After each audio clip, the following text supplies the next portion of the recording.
Again, live from Larry H. Miller Field at BYU, we have the bracket quarterfinal. This is from the one-loss side of the bracket between the Morgan Trojans and the Grantsville Cowboys. Grantsville was the top seed in all of 3A with the best record in the regular season at 18-2.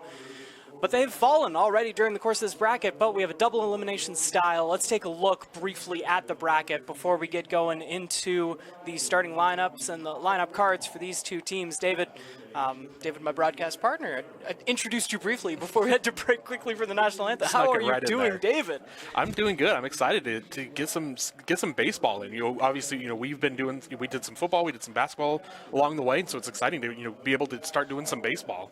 And I think the problem was we were getting football weather during baseball season, and so they had to bring in the backup crew to come over to the BYU field. That's why these brackets are split as well, right? BYU and Slick, where the other couple games are being played today, both have these AstroTurf fields where even the dirt, we're going to call it dirt because it looks like dirt, but it's tan-colored turf on the campus at BYU. I remember I was going to college here when they were installing this field. They were very excited for it, mostly because you start baseball season in the mountains of Utah when there's still snow on the field. And so this is heated underneath. Even if there had been snow that stuck to the ground overnight, the heat melts it all off and we're ready to play some baseball. Yeah, I mean, it's a beautiful stadium, and it's one of my favorite things is every single year. I feel like this, you might have seen this post. It happens probably about once a year that usually baseball Twitter, there's always a picture of the stadium here where you can see the snow on the mountains. It always goes viral. Everyone freaks out like, that's the most beautiful stadium I've ever seen. State, right? The one that's surrounded by the woods. Exactly, and it's always so fun to see how beautiful this is here. On the first pitch of the game, first ground ball of the game, and we have the first out of the game.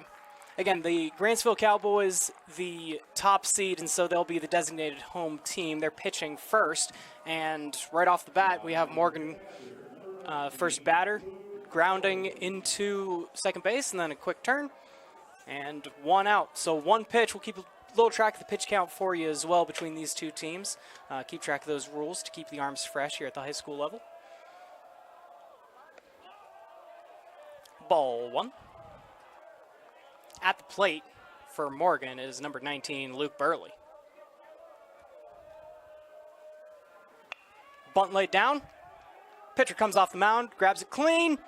Wild pitch away. Turning two is Burley. It's going to be close. He's safe at second. Excellent bunt down that third baseline, and it was one of those situations where obviously the pitcher has to disengage, get off the mound as quick as he can, get over and field that, and you can see that that's the type of play where it's it's a tough play for a lot of pitchers because you have to do two things of go over and field that ball cleanly and then turn and get a good throw, and so you'll see sometimes some pitchers a lot of hard to take the heat off as opposed to when you're pitching to the mound as opposed to throwing over to first base, and a little wide on that error there, and runner reaches second on that error. Healthy lead there off second for Burley.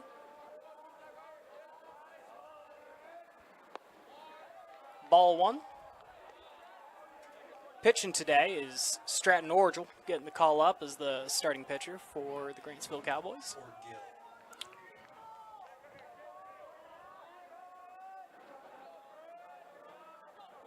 Orgel looks back.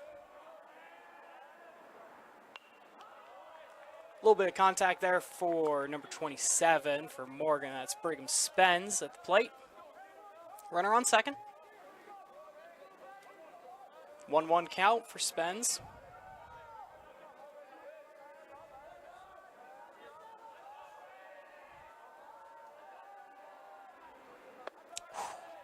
Orgill goes up and over. Spence ducks. Ball two.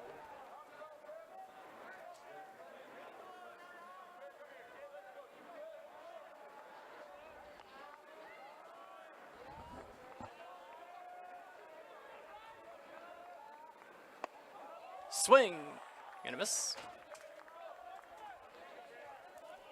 And that's nice to see there for the pitcher. That's the first time he's been able to get that swing and miss. Everything so far has either been fouled off or put into play on any time he's got the batter to swing. Trying to find a zone early on. Oof. Orgel hits the batter.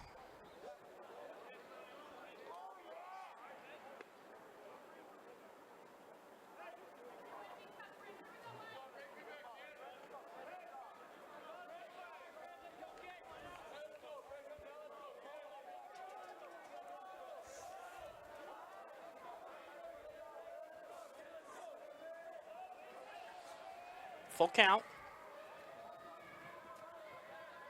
Must have seen it wrong. No contact then. Spence fouls it behind.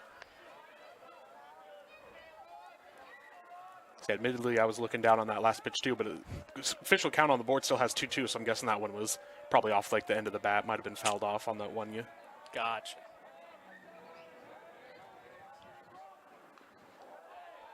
Another foul. Spence working through it.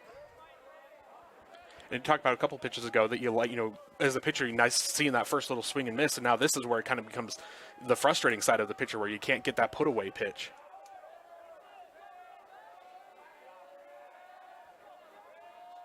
So Orioles clean it up, still 2-2. Comes high and inside again, now it's full.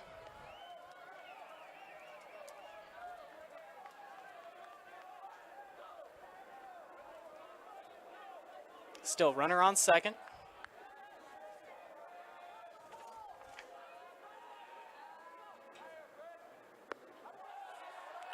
Down and outside, so take your base, bring up Spence. Runner on first and second. Up to bat now, Benjamin Harden. Righty.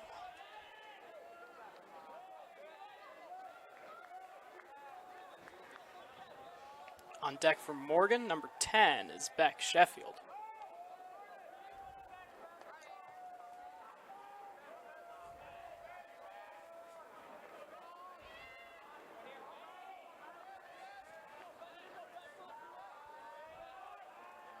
Orgill taking his time. Good contact into center field. Good catch. The tag, runner gets to third. Spence sticks around at first. So now runners on the corners after the sac fly. Was going to make a mention, before, in between pitches there, that for Benjamin Harden, the senior, he's, according to Max Preps, again, is where I'm pulling my stats from, he was batting .432 on the season. So I was waiting for, maybe a pitch or two, and I was going to make a mention that maybe we're expecting some hard contact, and instantly deep fly out to center field there. It's 4:02 to center to get it over the wall here on this college field. Now up to bat is Beck Sheffield. First pitch strike for Orgill. Get ahead on that count.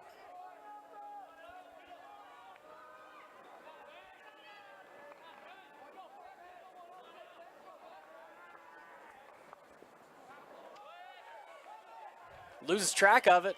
Ball hits the ground before the catcher can grab it, and then the runner comes home.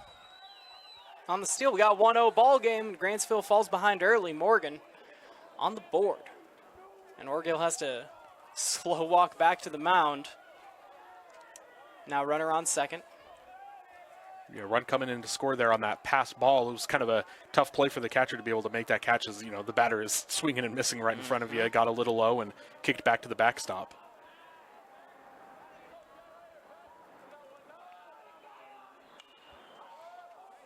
Off the bat, towards the stands, no chance at a play. It gets into the bleachers. Healthy margin, though, in foul territory on either first and third baselines. And that was one of those balls. As soon as he knocked that foul, it was kind of just continued slicing. At first, it looked like it was going to maybe kind of go down that line a little bit. So you could tell the first baseman thought he was going to have a play there, and then just kind of kept slicing and slicing, and ended up going all the way out of play. Also, not for nothing, the wind is picking up quite a bit here. High pop, catcher getting under it, makes the play for out number 3. 1 run of damage. Other than that, Grantsville gets away, and they'll come up for their first at-bat in the bottom of the first right after this, listening on KSL Sports and TeamHive.live, powered by Centricom. My parents know nothing about gaming. I told them we needed Centricom Fiber because it's by far the fastest and most reliable internet speeds. Hey bud, dinner's ready. Time to turn off the game box. Alright, this round's almost over. These days, kids do a lot of their homework online. They talk to their teachers, they receive assignments, and they do research, all from our kitchen table. That's why I chose Centricom Fiber Internet. They have the fastest and most reliable connection, so my kids can stay on top of their schoolwork. I'm Dr. Brandon Beck, and I'm one of the general surgeons at Central Valley Medical Center. One of the best parts of my job as a general surgeon is to interact with a wide variety of people. And many of those people have experienced chronic conditions or painful things for many years. And there is nothing better than helping them to work through those conditions and to have an improved quality of life. I'm happy to be back in Utah at Central Valley Medical Center serving the people in our community. On the mound for the Morgan Trojans for the bottom of the first inning, it is Cameron Talbot, the junior, wears number 1 on the jersey, getting a little practice in here before we get started. Grantsville fell behind 1-0 on a passed ball, and we had a little bit of a wild throw over to play at first to help that runner advance along the path. So, Grantsville, 1 seed in the whole dang thing. They fall themselves into the 1-loss side of this bracket. Can't afford any other mistakes now if they want to make their way to that state tournament, state championship game. As we continue on here on this half of the bracket from Larry H. Miller Field from the campus of Brigham Young University, Grantsville up to bat. Leading off, it will be number 5, Crew Warren, the junior.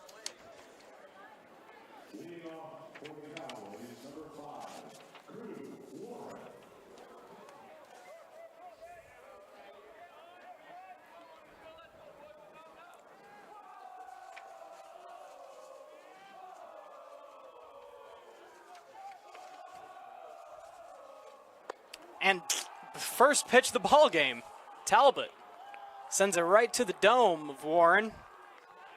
And he'll start the slow walk up the base path as the umpire makes sure he's okay. We could hear the contact off the helmet from up here. These two teams played twice during the course of the regular season. Grantsville, we mentioned plenty of times, comes in with such an impressive regular season record, and they did win both of those games at home against Morgan. One was 11-1, the other 5-2. But that was also back in the end of March that they played. So it's been a while since these two teams have seen each other. And now Talbot's got to calm the nerves and make sure his zone finds itself. He's only 1 pitch into this ball game.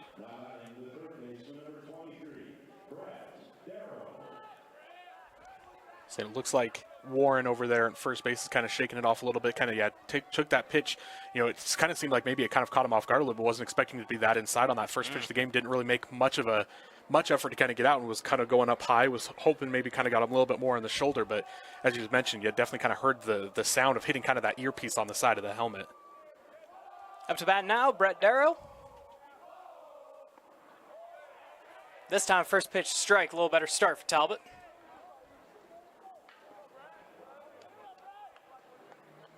Ahead on the count. Runner on first. Talbot looks and tries to catch him looking, but safe back at first.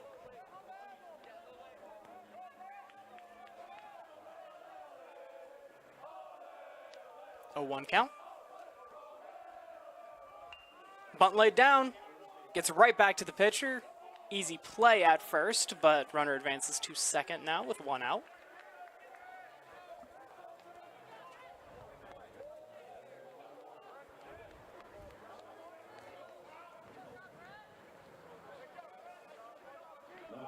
One away.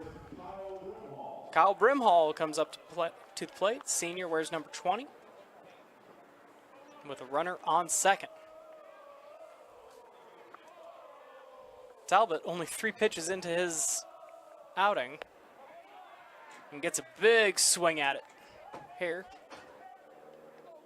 First pitch, strike yet again.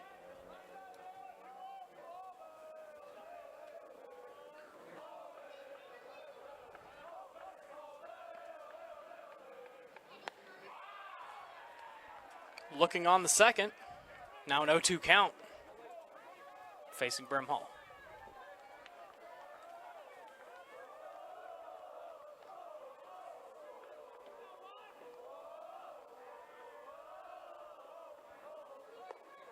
A little high, ball 1.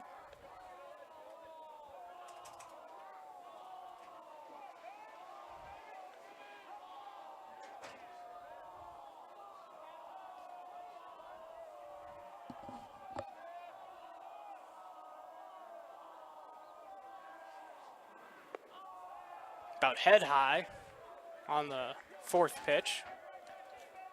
So getting the batter into that 0-2 hole early, it's kind of, kind of a nice pitcher count there where you can try and make him try and chase something a little bit. But for those last 2 pitches, both of them have been way outside. Nothing really competitive for the batter to, really think about. It kind of takes 2 and find ourselves in an even count.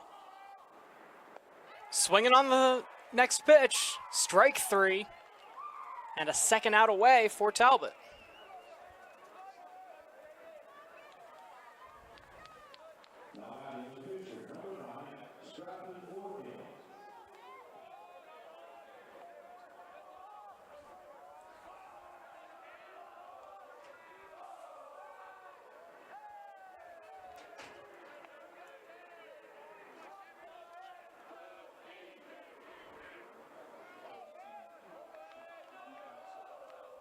Pitcher versus pitcher action. Stratton Orgill is up to bat.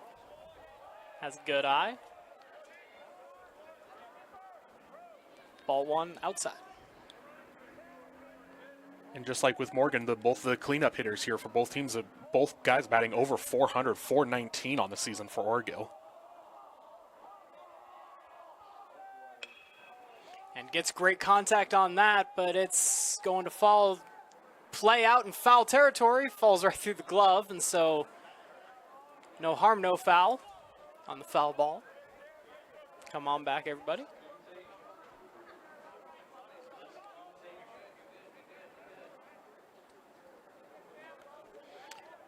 Crew Warren on second base here for Grantsville, and then Orgill at the plate. It's a 1-1 count. As the third base umpire comes in and has a conversation with the pitcher.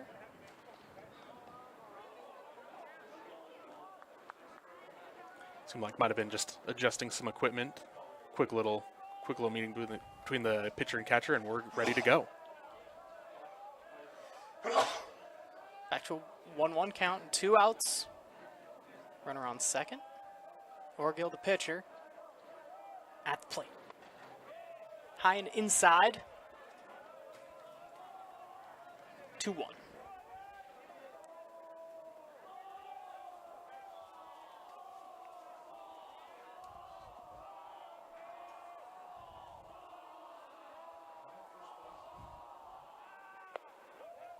Tries to get him to go outside, but plate discipline again by Orgill. Now all of a sudden a 3-1 count.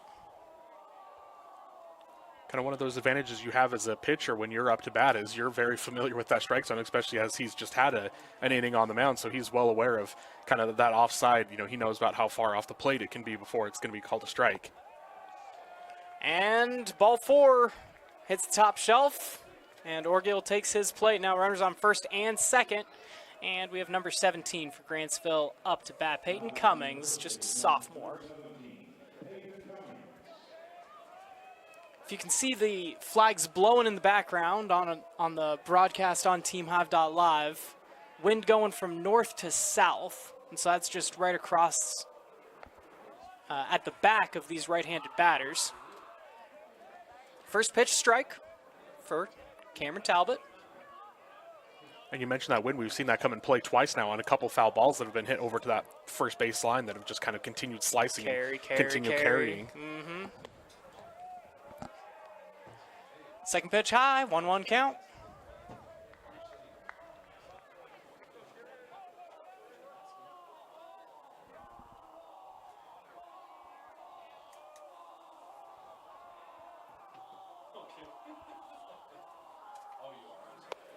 Talbot high again. Play at the plate at first as the catcher turned right up to him quickly, but got back in time. So it was a very, very close play over there, and that's anytime you have a catcher with that kind of awareness, being able to pop up out of the stance that quick, throw over, try and catch a runner stealing over, or just not necessarily even stealing, just kind of a little too far off the bag at first. Even, yeah, because there's no steal when you got a runner on second in front of you. Inside, but contact to center field. Play made. Third out.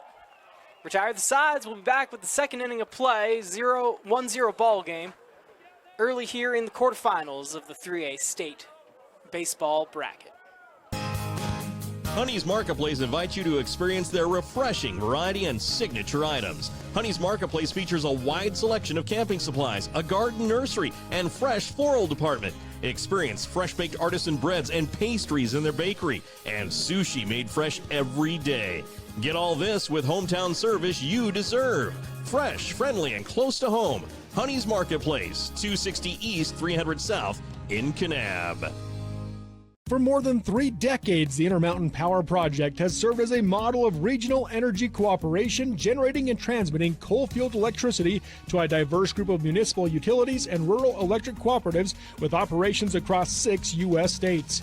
Now Intermountain Power is expanding its role as a regional energy hub, including utilizing renewable energy resources. Intermountain Power is proud to support and invest in our central Utah communities. Visit ipautah.com to learn more about IPP Renewed. At CVMC Medical Clinics, our growing team of physicians and advanced providers are shaping what rural healthcare can be. With an array of specialties available in world-class orthopedic medicine, our footprint is always expanding to ensure our personalized approach is reaching as many as possible. Familiar faces and expert knowledge, all of our locations can offer your family full-spectrum care in one place. Available in Nephi, Santaquin, and Fountain Green. CVMC is the place where healthcare is made personal. 3A state baseball action continues from the campus of Brigham Young University. We've got the bracket quarterfinals in our portion of the bracket. It's the one-loss side. We have a double elimination format for all of the state baseball. And on the other side, and also going on right now on TeamHive.live, we've got action at Slick between the Union Cougars and the Manti Templars. Manti leads 2-0. And it is up in Slick where the remainder of this tournament will take place going forward, as we've had some weather, shaking up the original best laid plans of the UHSAA, but we're very gracious for the hospitality of Brigham Young University bringing us in here, and also Slick for continuing that half of the bracket and the championships moving forward tomorrow and the following days. One pitch away, we have a 0-1 count so far, and Orgill comes high and inside. Ball 1 evens up the count, 1-1. At the plate is Ryder Waldron for Morgan High. Waldron swings, fouls it back and away. So 1-2 count.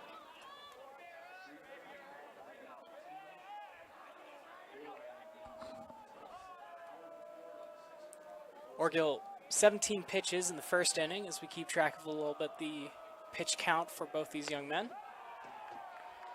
Swing and a miss. Out number 1 on the board for Grantsville. Those last 2 pitches there, it looked like, especially the one he fouled off, it looked like he was kind of seeing that fastball pretty well, but just couldn't quite get up to speed on the, fouled off the one, and then that last one was very late on the swing, so maybe didn't quite see that one as well, but seems like he's got a pretty strong, Orgill has a pretty strong fastball there on the mound. Fouled away. George Jensen, the sophomore, at the plate.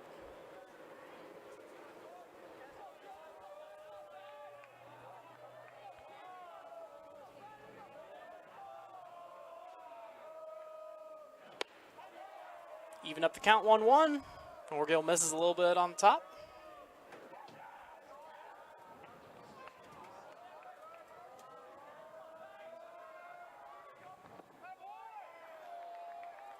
Strike 2 called. Now 1-2 count. Jensen takes a second to compose himself, comes back in the box.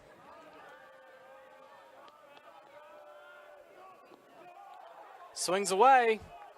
Ball got by the catcher, and Jensen will make it safely to first. It's a drop third strike rule. It's always kind of tough, when it's, not only just a drop through strike, but it kind of bounces away and gets all the way back to the backstop. And you mentioned that, maybe compared to some of the fields they've been playing on this year, there is a lot of extra foul ground kind of at this college field here at Brigham Young. And so one of those things, past, drop third strike, and then it kind of gets away, just keeps going all the way back. Now Orgel trying to catch Jensen stealing. Instead, lets it get past his first baseman. And Jensen comes away with a free base, so facing a tough count, Jensen swings low and misses, and yet somehow has found himself all the way to second base just a couple short moments later.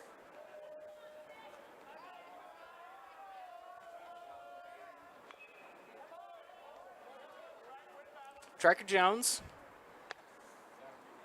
up to bat. Again, with Jensen on second and Morgan with the 1-0 lead.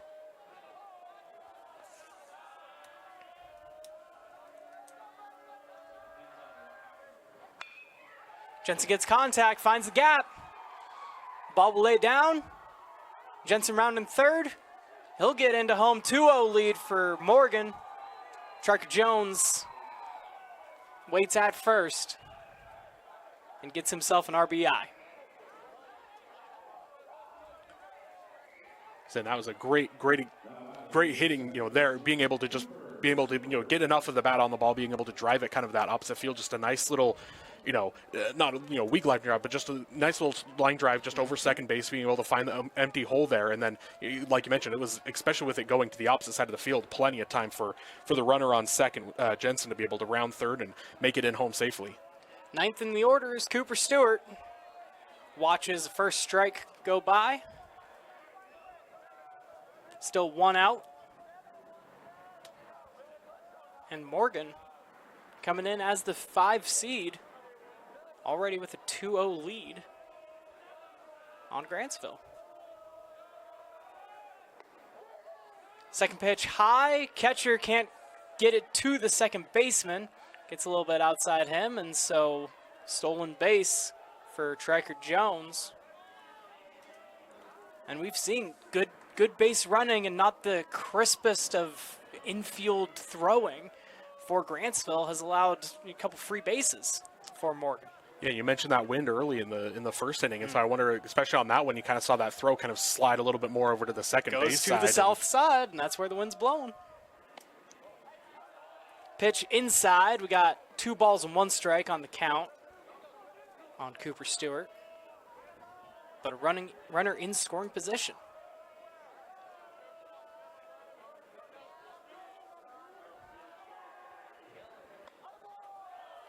High and inside for ball 3. Orgill finds himself behind the count yet again.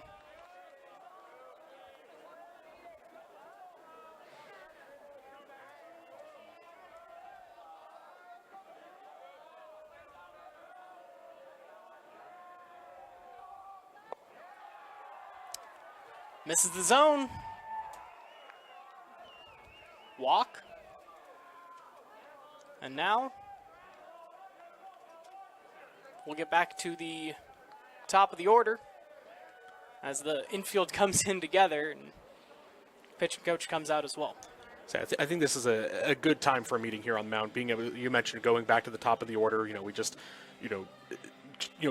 at the bottom of the order, got to let a couple guys. Now it's 3 guys this inning out of the 4 that he's seen have reached base successfully. Obviously, 1 run already in. So I like taking this opportunity to kind of calm the nerves a little bit, try and get a little restart here as we go to the top of the order, because this is where it can kind of get into that dangerous territory of once you get into that top of the order.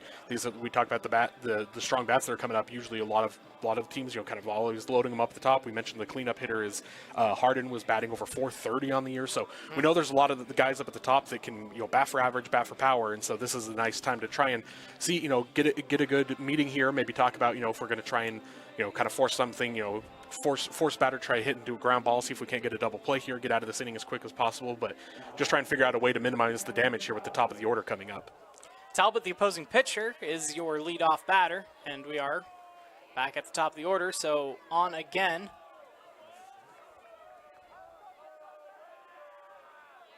Talbot, right-hander. Swings at the first pitch, sees, gets it into the gap. Runner turning third, going home. And it's not going to be close. We got another run scored from Morgan. Play at third is safe. So now runners at the corners. 2 runs have scored this inning. 3-0 lead for the Morgan Trojans. Talbot wasted no time getting into the action. It mentioned, potentially looking for, trying to find a ground ball there. That's exactly what you got there. Unfortunately, ground ball with eyes as it gets right past the third baseman going into the outfield. And then again, you mentioned the great base running here so far for Morgan, and that's excellent job there of, runner at second kind of held up at second a little bit, waited till he saw the throw came home. Once that throw got all the way into the home plate, he then took over for third. Ended up kind of being a little closer over at third, but again, just aggressive base running. Keeping runners on the corners here, and an opportunity here for, if you want to go take second base to kind of continue to put this pressure on. Luke Burley, the lefty, up to bat. Shows bunt early, then pulls it back. Catcher thought about going up, but the runner was able to advance from first to second as Orgill kind of catches it on the mound. And you can see that's the type of play there where they weren't really worried about him taking second at all. The catcher throwing to the pitcher there to kind of keep their eyes and keep the runner on third honest in case they were trying to do some sort of double steal. They didn't really care about giving up second. It was all about preventing that runner from third from getting any ideas. But Burley has 2 runners in position, and Orgill going away from him on that one all the way to the other side of the plate. Second ball. Still just 1 out, so you mentioned before, looking to hopefully just ground into something here with 2 runners out there. Double play opportunities, the only thing that'll get you out of the inning fast. But Burley swings and misses, so 2-1 count. Which is why it's great, for on Morgan being aggressive base running is the runner going and taking second really gets you out of a double play ball. There isn't really a double play opportunity anymore.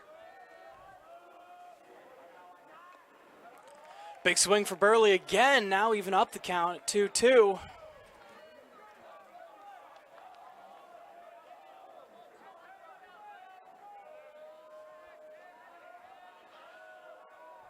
Healthy lead off second for the base runner. Burley swings slow and strong, but caught swing and big strikeout for Orgill. Now, 2 outs.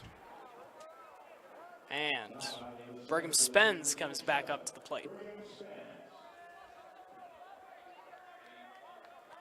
Spence, the 3-hole hitter, hitting .346 on the year. So, again, not an easy out here, but in theory, you don't want to really get it to that cleanup guy with the bases loaded. First pitch, strike.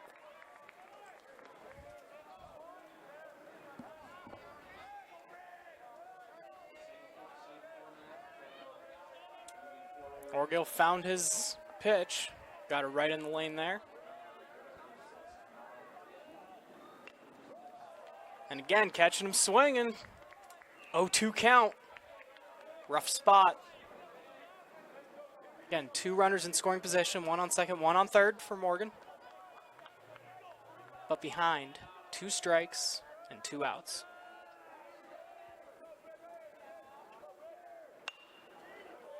Fouled away. That'll carry all the way up to the statistics building on campus, the way the wind's blowing.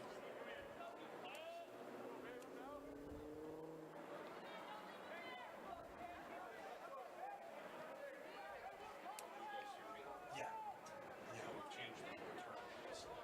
We've already got our other crew there, so they're planning on doing the rest of it. So I told Trevor from KS. Still 0-2 count. Yeah. Comes up and inside. Off the bat. We'll do it for sure. Okay. Thank you so much.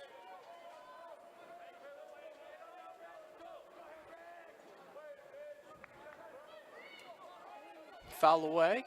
Zorgo still works with a positive count here, 0-2.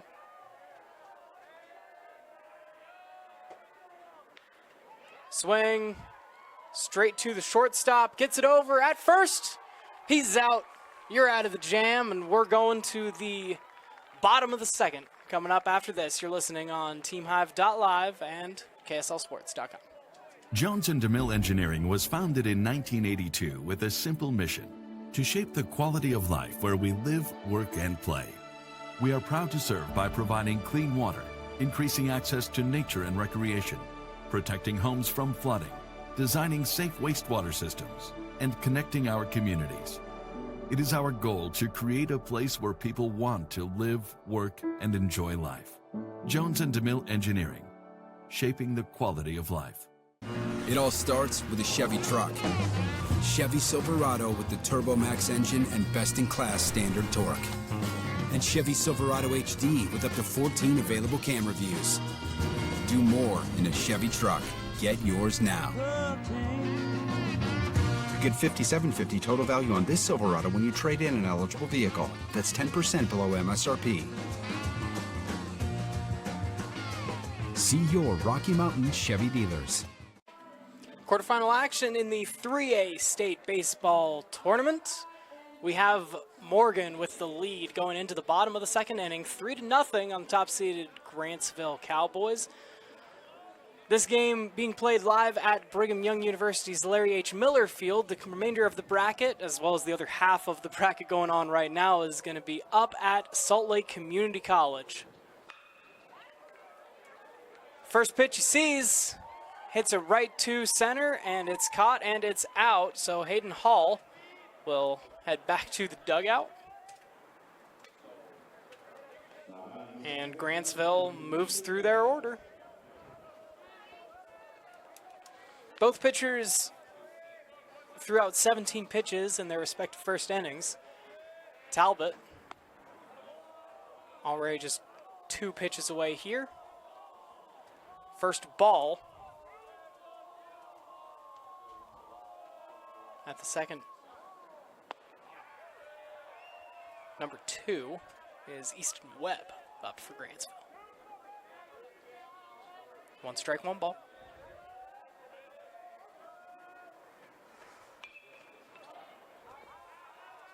Up along that first base line, and it carries and carries and carries, along with the wind.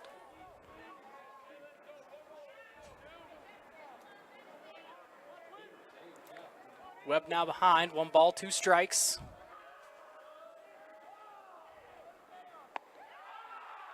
Gets rung up. So already 2 away. Up next, it's Jax Allred.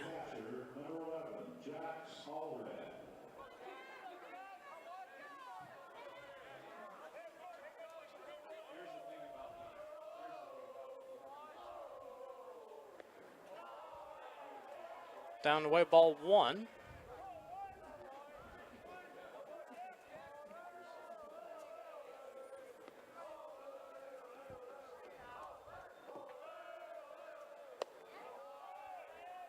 Just a little bit outside the zone. Ball 2.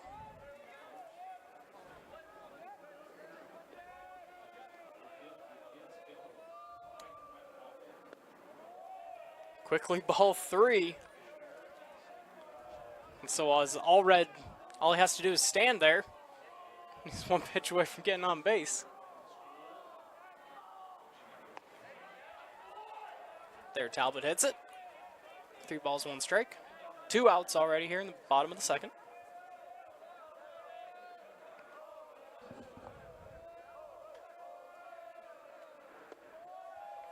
And quickly, that's a walk. And we get to the bottom of the order. And so far, what we're seeing there for Talbot on the mound is, he's obviously the first pitch of the game was that hit by pitch for him, and then he's issued 2 walks now, 1 each inning. But for the most part, he's done an excellent job of not really allowing a lot of hard contact, and when it is, it's been kind of hit right out to the outfielder a couple times. And so he's done an excellent job of, for the most part, not giving up any hits so far into this game, but does have the kind of the issue there that he's probably going to try and work through is kind of cleaning up on those walks. As second free base he's issued. Allred comes off as we get a pinch runner into the ball game. That's Jackson Jensen, and Talbot will quickly test Jensen's base running as he tosses it over first, but Jensen's back safe.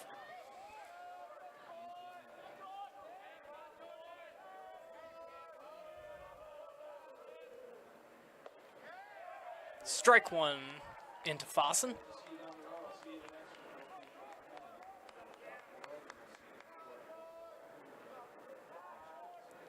Again, trying over on first base, not letting Jensen get much of a lead. You intend to go up whenever the pinch runner comes in. You don't want him stealing anything on you, so Talbot keeping him honest.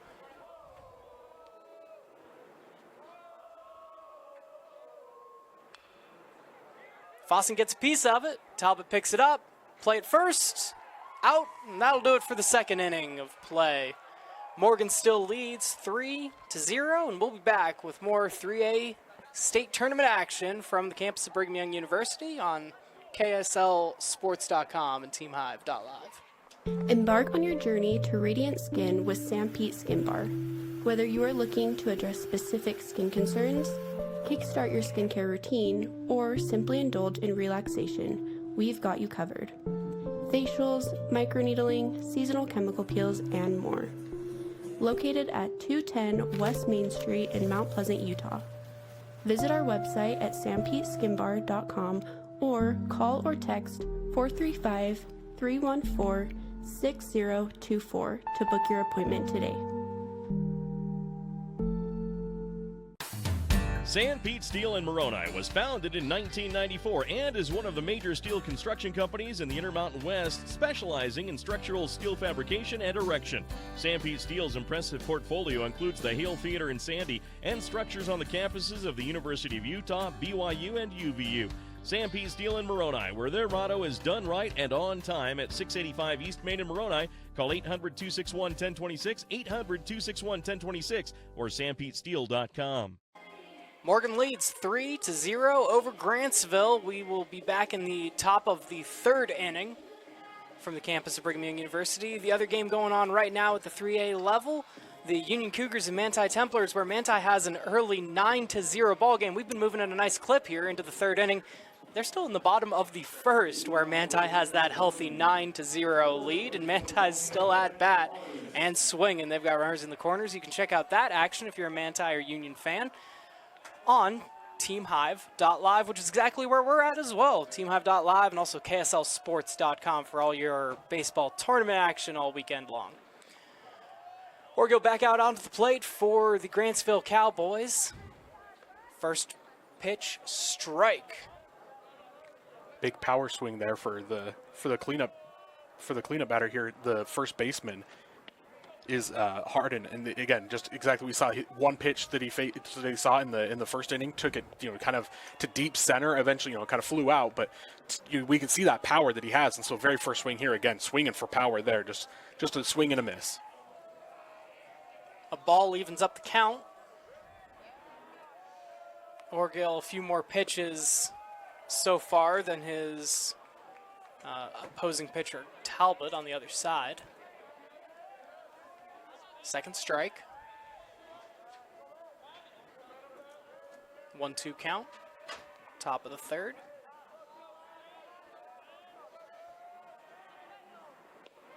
And a big swing chasing.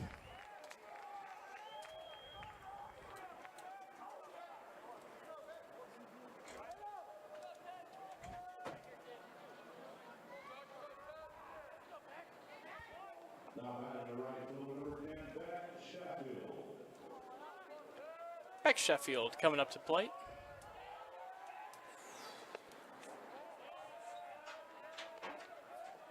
Orgill misses on the first pitch. Ball one.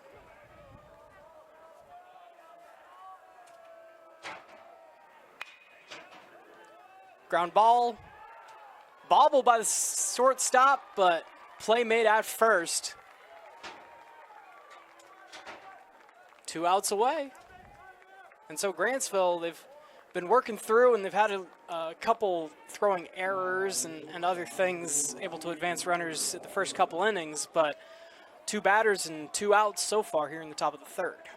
Exactly, great play there. Crew Warren over in over at short initially, kind of that bobble. Yeah, you did mention that they do have those 2 errors through the first 2 innings, and so for them, the big focus for them has got to be just kind of cleaning up a little bit defensively. And again, potential disaster there with one out and then letting a second letting that batter get on reaching via error would have been a backbreaker. So great job of being able to control that, get that bobble, get it over to first. 2 balls so far. Big ol' swing and miss for Ryder Waldron. On that second ball, the catcher pointed over to the first base ump whenever the ump behind him didn't have it, but nothing doing. Now the count's all of a sudden evened up. 2-2.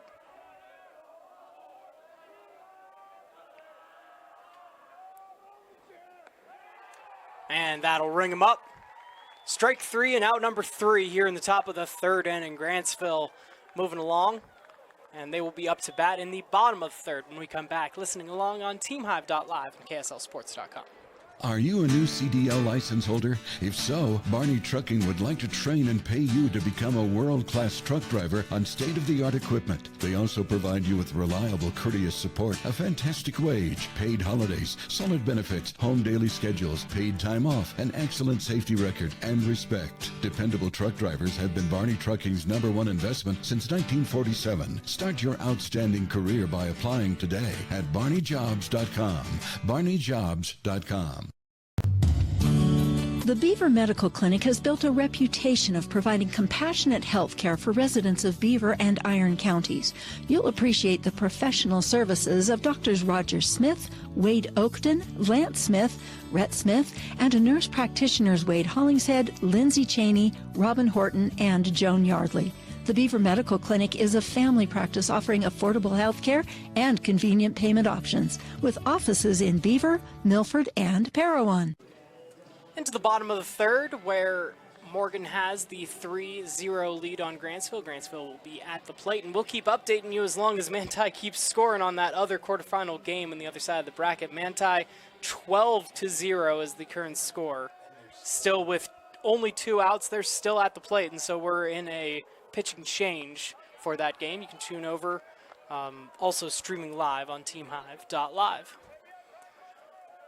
Talbot still pitching here for Morgan and gets a first strike. And strike number 2 as well.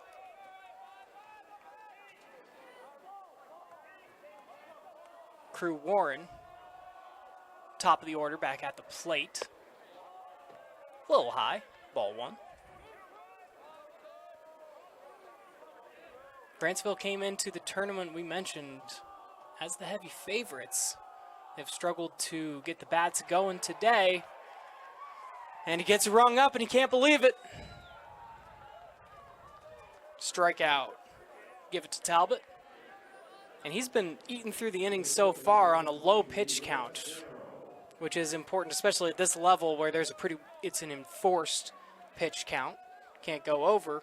So the more Talbot goes on these quick 1, 2, 3 kind of at-bats, more he'll be able to go for the game.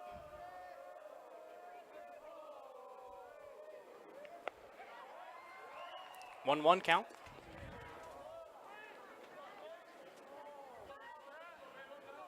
One out away.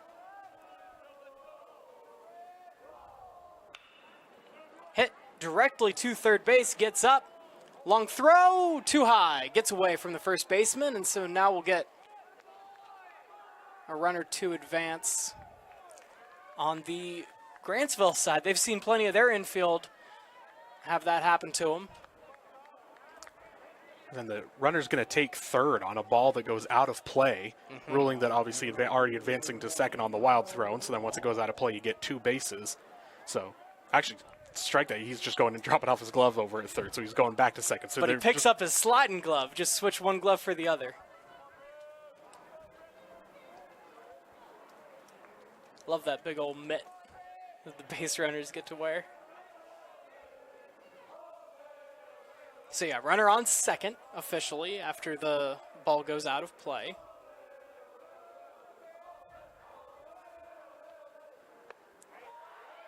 And at bat for Grantsville, it's number 20, Kyle Brimhall. One swing and miss, one strike away.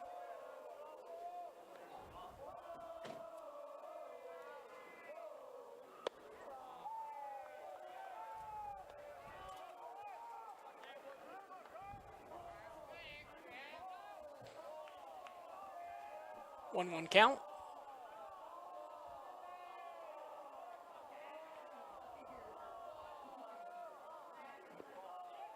Bounces it. And runner will advance to third. So we've seen a couple little pass balls there in the first couple innings. It's the first kind of real wild pitch as that one kind of just spikes into that, as you mentioned, kind of the painted, the dirt, in air quotes there, kind of bouncing off the line there, kick it all the way back to the backstop. Runner now advances to third base. And next pitch by Talbot hits Brimhall on that left shoulder, and so he'll take his base on a hit batter. Saying up to bat now is number 9, Orgill, is the pitcher. This is a big spot for him as he retired the side in the top of the inning here. Now he finds himself in a great opportunity here to at least bring in the one run that's sitting over at third base and kind of give himself some run support.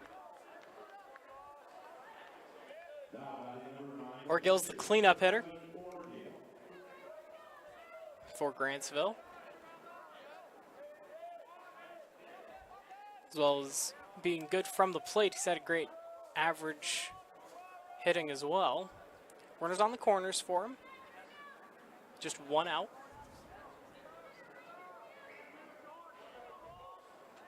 Update from the other quarterfinal game. Manti has hit 15, which means they will be in that territory where if we still go into a couple more innings, it's going to be a short ball game over at Slick.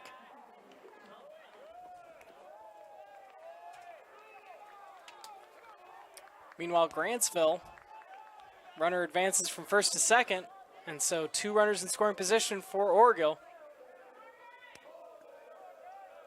Again, another one of those, not really a stolen base, just kind of the indifference there from the defense, from the pitching side. Again, just letting him kind of take that base. Again, more worried about what that runner at third is doing, not wanting to get caught in a double steal. Pitch gets away from Talbot. Another ball.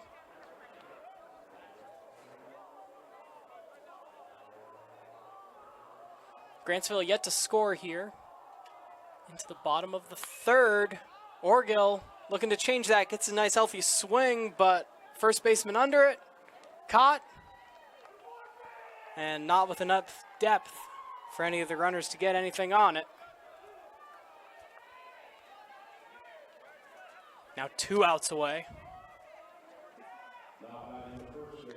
And that's a backbreaker. You mentioned he did get a good swing on it, got a lot of contact. Unfortunately, just got under the ball, popped it straight up, and ball never left the infield. There was kind of a moment there again with this wind where kind of still a great play over on first base, being able to pull that ball in, because again that could have been disaster if that ball bounces and kind of kicks away. But great job there of getting that run, and 2 on, 2 out here.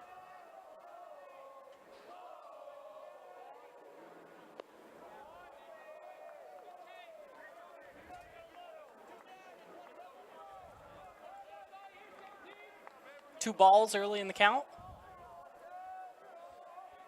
Peyton Cummings at the plate. Now Talbot's behind. 3 balls.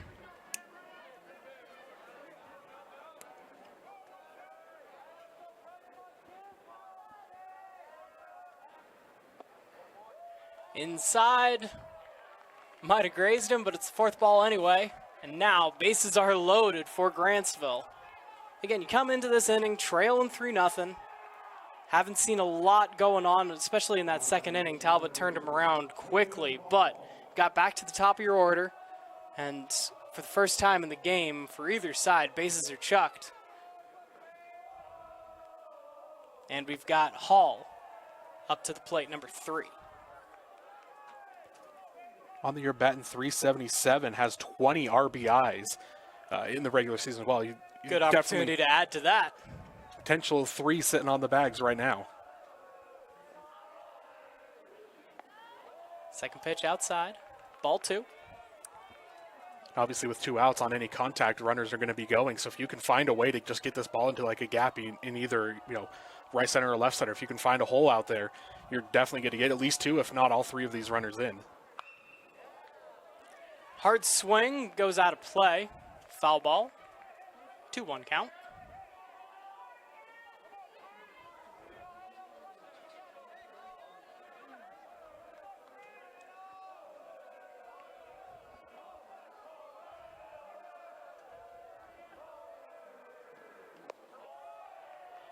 Pitch high.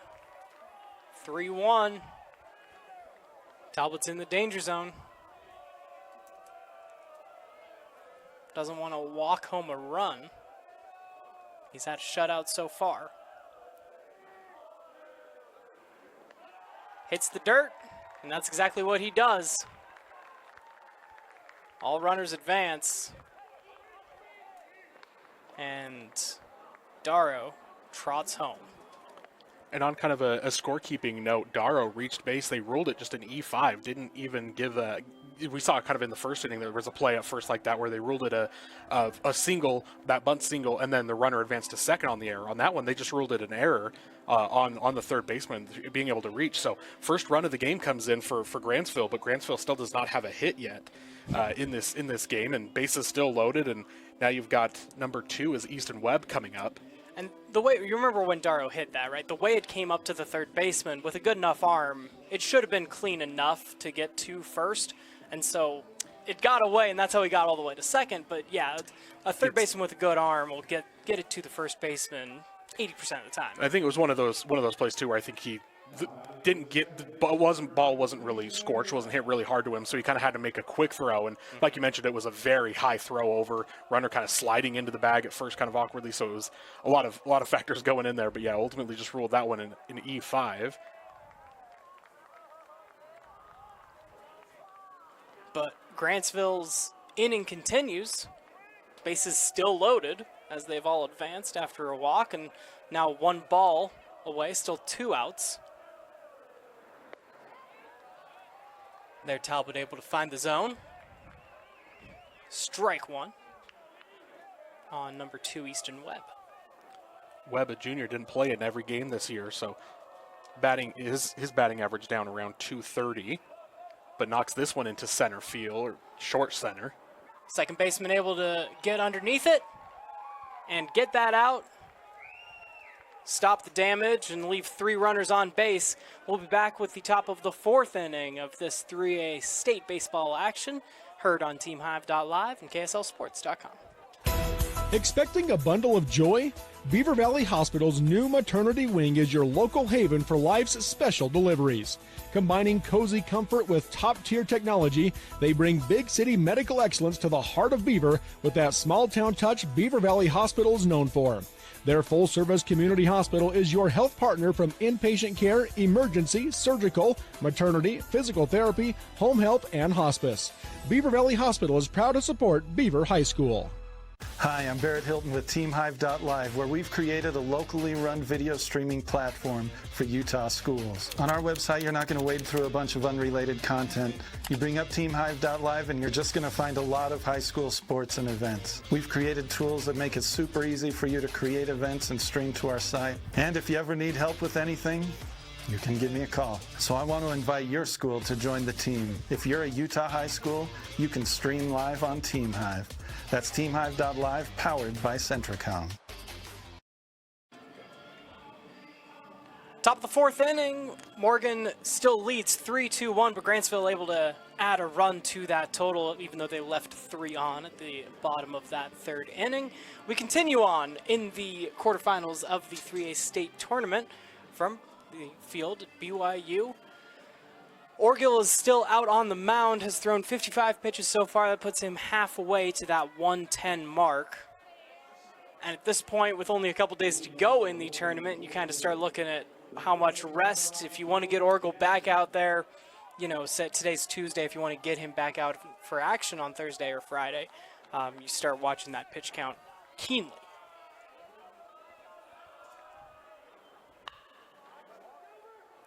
Ground to first. Oh, but the simple play, the first baseman probably could have ran over there himself, but he gives the soft underhand throw to Orgill, and it bounces off his glove. Not able to make the play. And runner reaches first base. Second AB there for the sophomore George Jensen. He's reached base both times. The first time on the drop, third strike, and on that one on an error there on the transfer over to the pitcher. So not doing any favors to the batting average, but that on-base percentage taking a nice little bump here. And normally when you're a pitcher, you hate to see a runner advance when it's an error, but that's going to be E1, I would imagine. Ready to lay down the bunt here on the first pitch, but the pitch came high and inside, so it fouls away. Triker Jones is at the plate for Morgan. Again, you mentioned that going to be ruled as an E1 there, error on the pitcher. That's all 3 errors now on Orgill.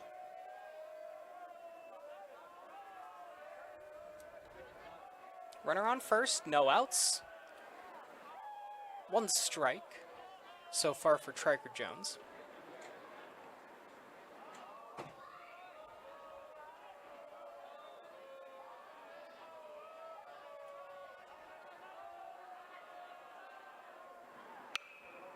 Good swing, but the ball goes up and over the big awning here that protects the scores table and the broadcast booth and everything else. Ball goes out of the stadium for second foul away. 0-2 count. Triker Jones finds himself in a hole.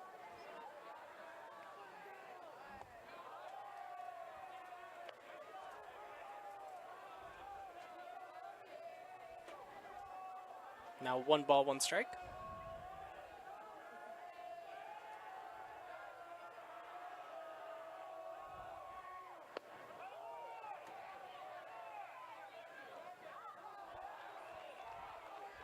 Not going to be ruled a swing around. Jones checked it, as Orgill let that one get away from him.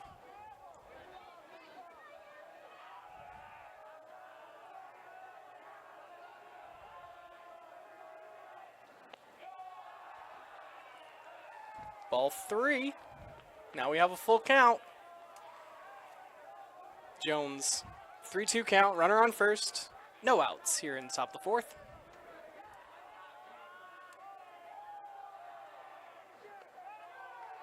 And that'll ring him up. Strike 3 called for Orgill.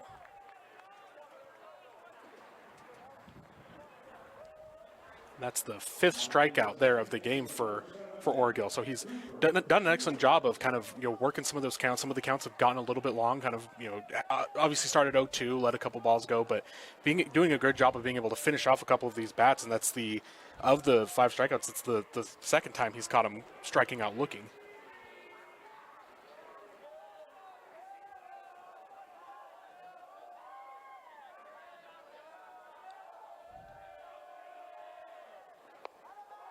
First pitch high and inside.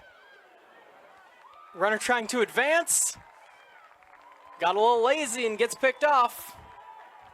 That's one way to get your second out. Catcher was able to cleanly grab it, even though the pitch was a little wild, on the wild side of things. But then, as the base runner starts going, he's able to get it to second. Exactly. It was one of those things where Jensen wasn't ever really thinking about taking second until he saw that the ball kind of got away from the catcher. So then he thought, trying to being a little opportunistic, trying to take advantage on the base paths, and started taking off for second. Didn't realize the ball didn't really kick that far away from the catcher. And so pretty easy play there to nab him out over at second base. Big swing. Nothing doing. Cooper Stewart facing 2 balls, I believe, and that'll be 2 strikes. Keep track of the scoreboard as well. 2 balls, 2 strikes, 2 outs. Bases are empty. Morgan batting here in the top of the 4th.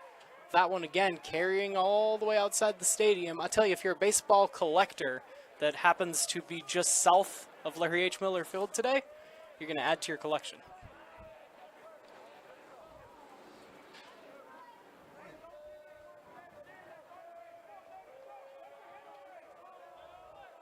Wind is still gusting to the southeast. Orgill, strike on a swing, and that's a third out, getting out of the top of the fourth. We'll be back with Grantsville's side of things as action continues in the 3A state tournament on TeamHive.live and KSLSports.com. I'm Dr. Brandon Beck, and I'm one of the general surgeons at Central Valley Medical Center. One of the best parts of my job as a general surgeon is to interact with a wide variety of people. And many of those people have experienced chronic conditions or painful things for many years. And there is nothing better than helping them to work through those conditions and to have an improved quality of life. I'm happy to be back in Utah at Central Valley Medical Center serving the people in our community. Honey's Marketplace invites you to experience their refreshing variety and signature items. Honey's Marketplace features a wide selection of camping supplies, a garden nursery, and fresh floral department. Experience fresh-baked artisan breads and pastries in their bakery, and sushi made fresh every day. Get all this with hometown service you deserve. Fresh, friendly, and close to home. Honey's Marketplace, 260 East, 300 South in Kanab.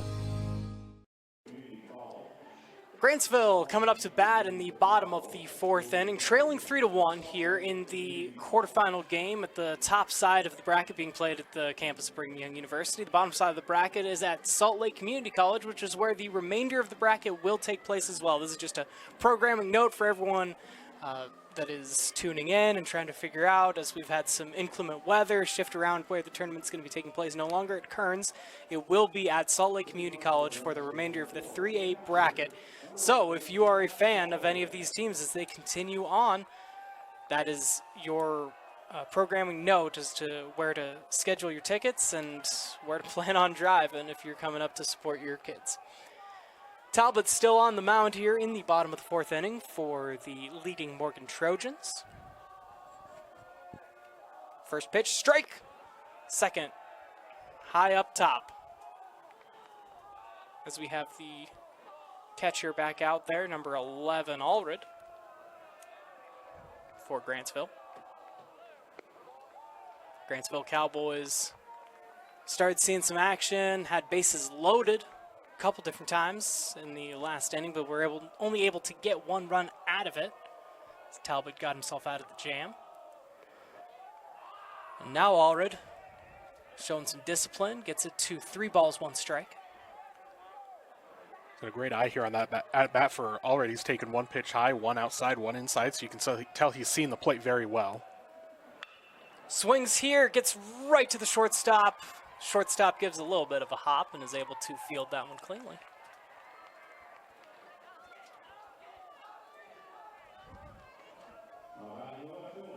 Fossen is the bottom of the order for the Grantsville Cowboys. First time at bat, David. What was he able to do? Ground out a little 1-3 put out there. He hit it back up to the pitcher.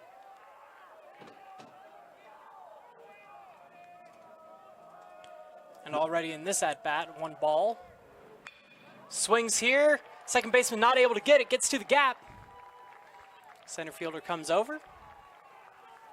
And so first hit for Fossen, and we're at the top of the order for the Grantsville Cowboys. That's great contact there, being able to, again, kind of reach over, being able to get contact with that ball, drive it kind of opposite field, straight past the second baseman over, finding a little bit of that gap out in the outfield. And at this point, again, first hit of the game there for Grantsville. At this point, you're just looking for anything, any kind of contact that's going to get you on base. And we saw last inning what happened once they got a couple guys on base, able to kind of make some stuff happen on the base pass. So that's the big thing, finding yourself down 3-1, being able to just find any way to manufacture those, and for the first time in this game, being able to manufacture a hit. And truly get on base any way you can. That's your first hit of the ball game, despite having the bases loaded, as we mentioned during that last inning. 1-0 count. 2-0 count. The ump threw up just 1, but that was definitely the second ball. Strike on Warren. And it's kind of tough to see exactly from where we are in the booth, kind of this angle, but it does seem like this has been a couple times now where we've seen kind of wide over on that right side. He's kind of extending that zone a little bit, and specifically Warren is the one that got a little frustrated on that pitch. He struck out his last at-bat on a pitch that looked to be kind of in that same little area, so you can tell maybe a little bit of frustration there with him feeling like that strike zone's getting a little wide over to the other batters, over on the other side of the batter's box. A lot of right-handed batters out here. I think it's only one lefty we've seen on either team, and a couple right-handed pitchers at that. 2-1 count, facing Warren.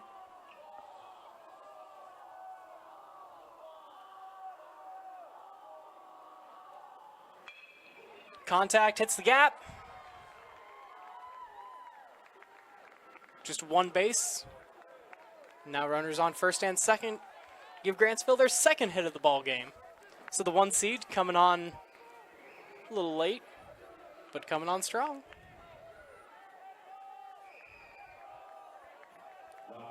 And that's one of the beauties of just baseball in general, of just the sport. You talk about, basketball and football with a clock that's going. Sometimes, if you find yourself in a hole, sometimes you really just, there is enough opportunity to really be able to come back because you're fighting the clock as well. In baseball, defense has got to get 3 outs. And so no matter when you find yourself down, as long as you can just have a monster inning, like we talk about the other game going on, talk about, a team having a monster inning, as long as you can find a way to just start stringing together multiple hits in a row. But this caught, I believe, out of the air by the third baseman. He held on, got back over to his base. Might have hit the ground. So call it off the ground, and so he was able to get up and get to his own bag, get the one out, get the lead runner out, which is obviously the most important. But I'm sure in his head he was definitely wanting to be able to turn 2 on that play. But again, once he hit the ground, really the only play there was just kind of get up and tag his own bag, which also keeps the base runners at first and second. 2 outs now in the bottom of the 4th. Brimhall up to bat.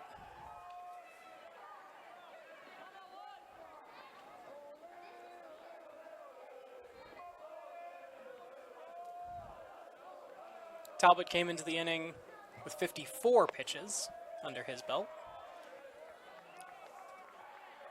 Ball 1 to Brimhall.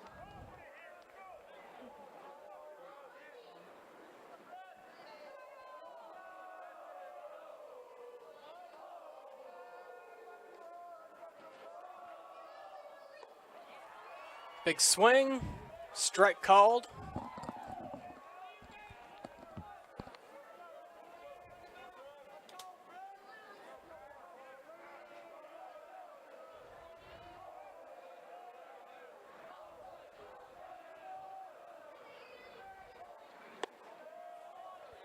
That one a little to the top. 2 balls, 1 strike. We just saw a couple of pitches ago kind of swinging up at a ball that was a little bit up and out of the zone. And so you can see there's the pitcher there maybe trying to reset his eyesight, keep him kind of looking up a little bit high, and then see if he can't get him throw something a little bit lower to the bottom of the zone. That ball gets past the catcher, and runners will move to second and to third. 3 balls, 1 strike.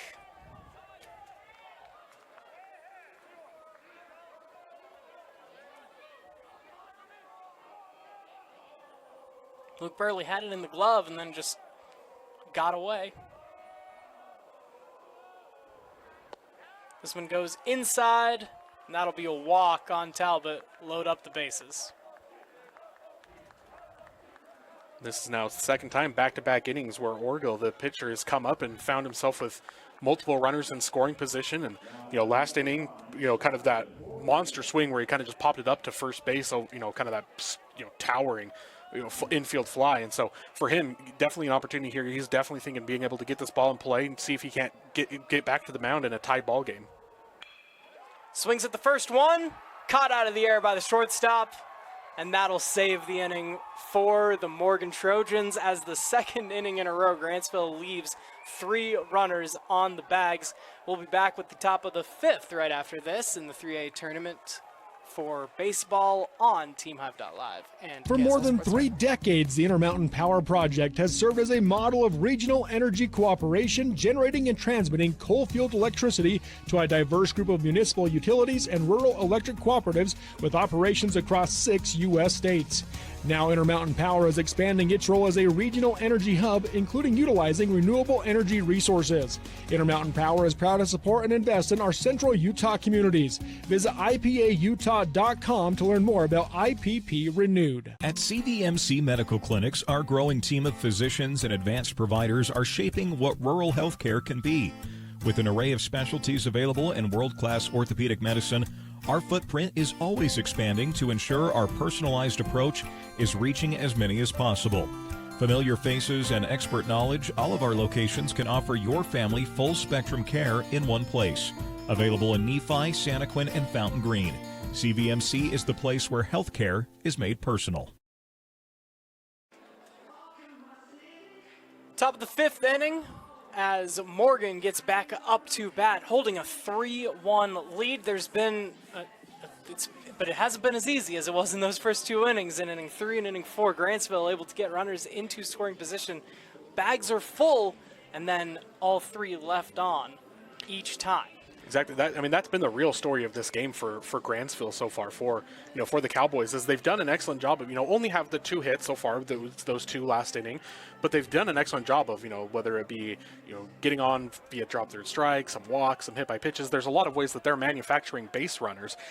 But unfortunately for them, it hasn't resulted in really haven't been able to capitalize and get them home. So far through 4 innings, they've left 9 men on the bases. And so you find yourself down 3-1 and you realize that you've left 9 on through 4 innings. That's a lot of missed opportunities. And not only is it just 9 on, but you mentioned most back-to-back innings where you left them loaded. So you left 2 runners in scoring position. A couple innings ago, I guess it was in the first inning, again, they left runners on second and third. And so one of those things that you're not only leaving them on, but you're leaving them on in scoring position. And so if you're Grantsville, you've got to try and find the light in that, of the bright side of, we're doing a good job of we're getting on the base path, but now you got to be able to finish the deal and be able to find a way to get some of these runs home. Orgel 73 pitches in, and he's still out on the mound for the top of the 5th. Talbot at the top of the order for Morgan. And first pitch with some heat, strike 1 from Orgel.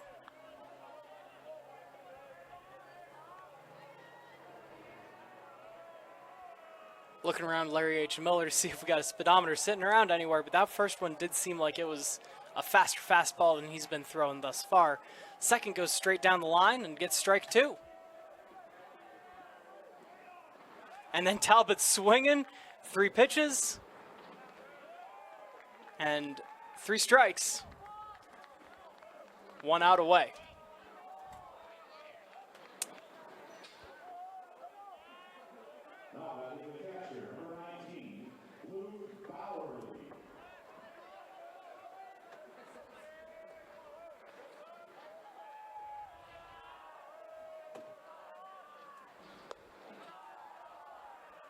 Ball 1 to Luke Bowerly.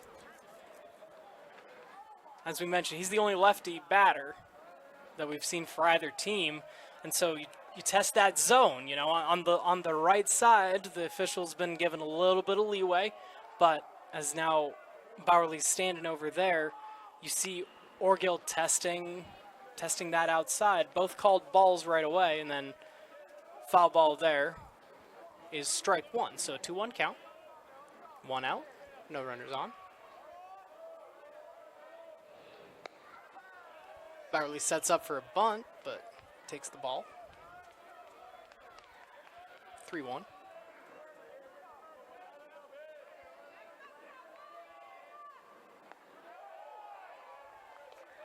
Now full count.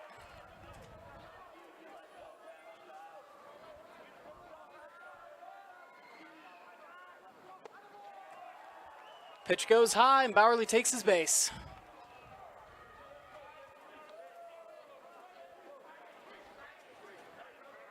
We're now the 3rd time through the order.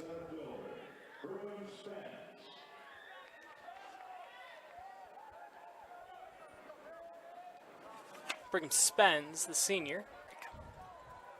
3rd AB of the game for Spence, finds himself 0-1, had a walk there in the first inning, and then inning-ending ground out there in the second. So it's his first AB since that second inning.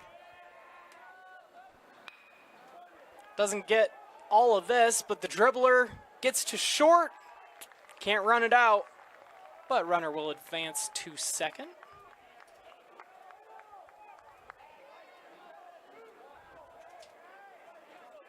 he was reaching so far out of the zone that I think he surprised himself by getting any contact at all, and the ball just weakly rolls to the shortstop, who's able to make the play.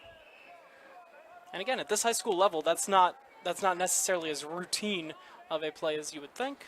Able to keep it clean.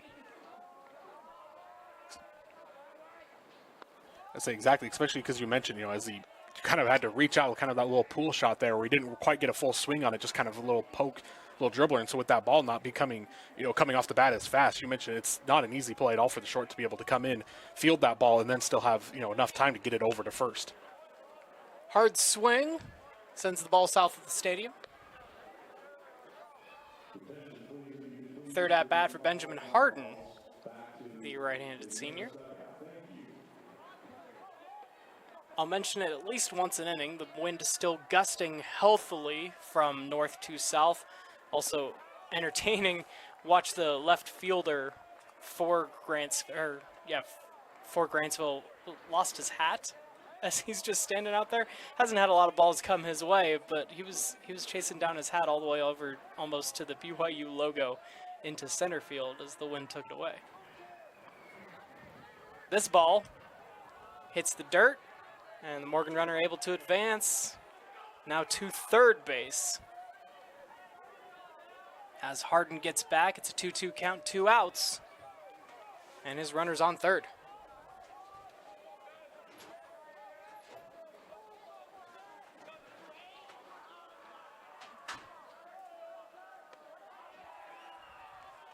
Ball evens it up. Sorry, sends it to a full count.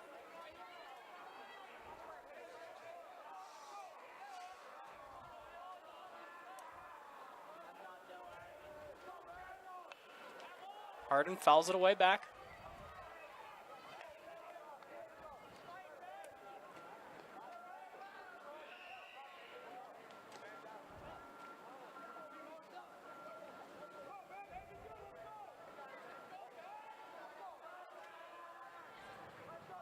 Runner on third with 2 outs.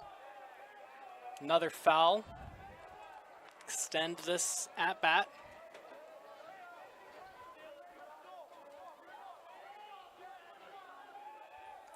A great AB here for Harden. His last at bat, he was kind of chasing a lot of stuff, struck out really quickly on 3 or 4 pitches, and so it's good to see him here kind of being able to create some of that contact and keep the at bat alive. To get you to that point where you're able to get it past the outstretched arm of the third baseman and into the outfield, that'll get your runner home. And Morgan able to extend their lead, now 4-1. Give Harden an RBI. And at the plate is Beck Sheffield, junior righty.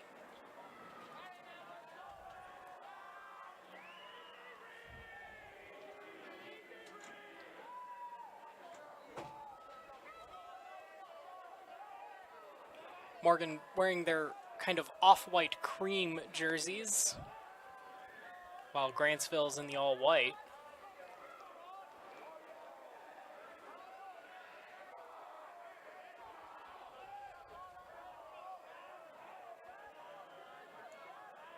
One ball, no strikes. Big swing by Sheffield. 1-1. 2 outs. Orgill still on the mound. Runner on first. Contact into center field. It bounces. Picked up. But Sheffield will get to first. Inning continues. Here sitting on 2 outs still. And Walden is up. Riker Waldron is a senior. Plays shortstop for the Morgan Trojans.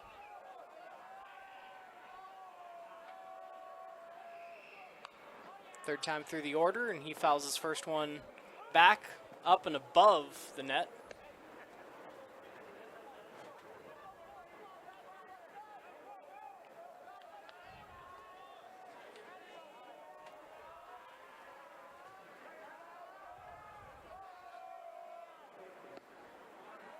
Swinging at that Next pitch.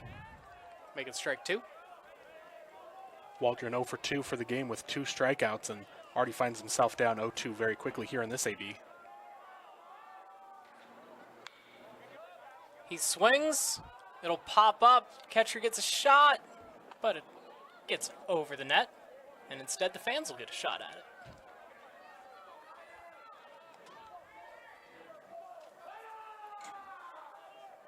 Still 0-2 count.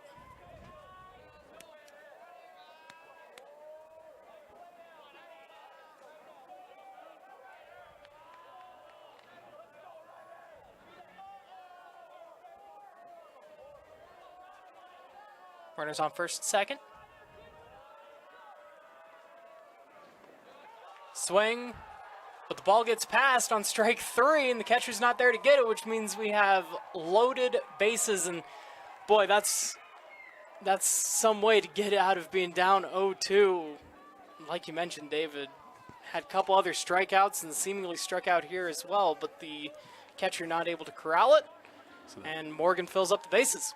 Again, yeah, makes it now 3 strikeouts on the game for him. But as you mentioned, that drop third strike, being able to get to first, and that's the second time in this game here for Morgan where they've been able to reach base on a drop third strike. And so that's been, again, we talked about kind of the 2 stories there for Grantsville, again, on offense, where they're getting runners on the base paths and they're creating some offensive opportunities, but just not being able to capitalize. And then on the other hand, it's a lot of on the pitching side, it's been a lot of these innings where it's just a couple walks or maybe some hit by pitches. Again, we mentioned there's 2 runners have reached via drop third strike. So kind of a lot of those defensive things. And again, we also mentioned the 3 errors as well. So a lot of things that kind of want to clean up what they're doing defensively. And then if we're able to just kind of capitalize, it's kind of the fact that it's both that are kind of going against them right now. That's what's why they're finding themselves down 4-1 here in this game, where it feels like for the most part they're playing a pretty good game. It's just kind of needing to clean up defensively and execute offensively.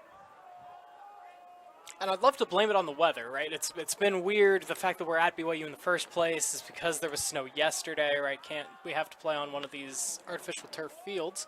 The first ball goes foul and away to the south side, and it is certainly windy. But you think about the high school baseball season started in February in Utah, where it's not exactly baseball weather either. And so this is the kind of weather we've been playing in all year. The ball bloops up and over, gets to center, and 2 runs will score for Morgan. Runners now move on. Sorry, 2 runs scored. Runners on first and second. Morgan extending that lead. 3 runs have scored here in the 5th inning alone as we get to a 6-1 ball game. Orgill's taken all 5 innings and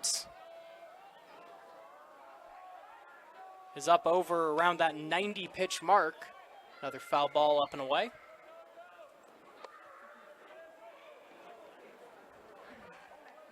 Seems like the plan is to just keep riding Orgill, at least through this inning. Again, high school baseball only goes through 7 innings. Second up inside, so 1 ball, 1 strike. Still sitting on 2 outs.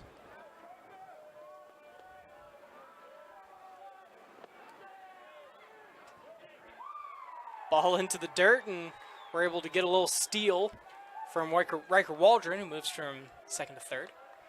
The catcher's not able to quite corral it.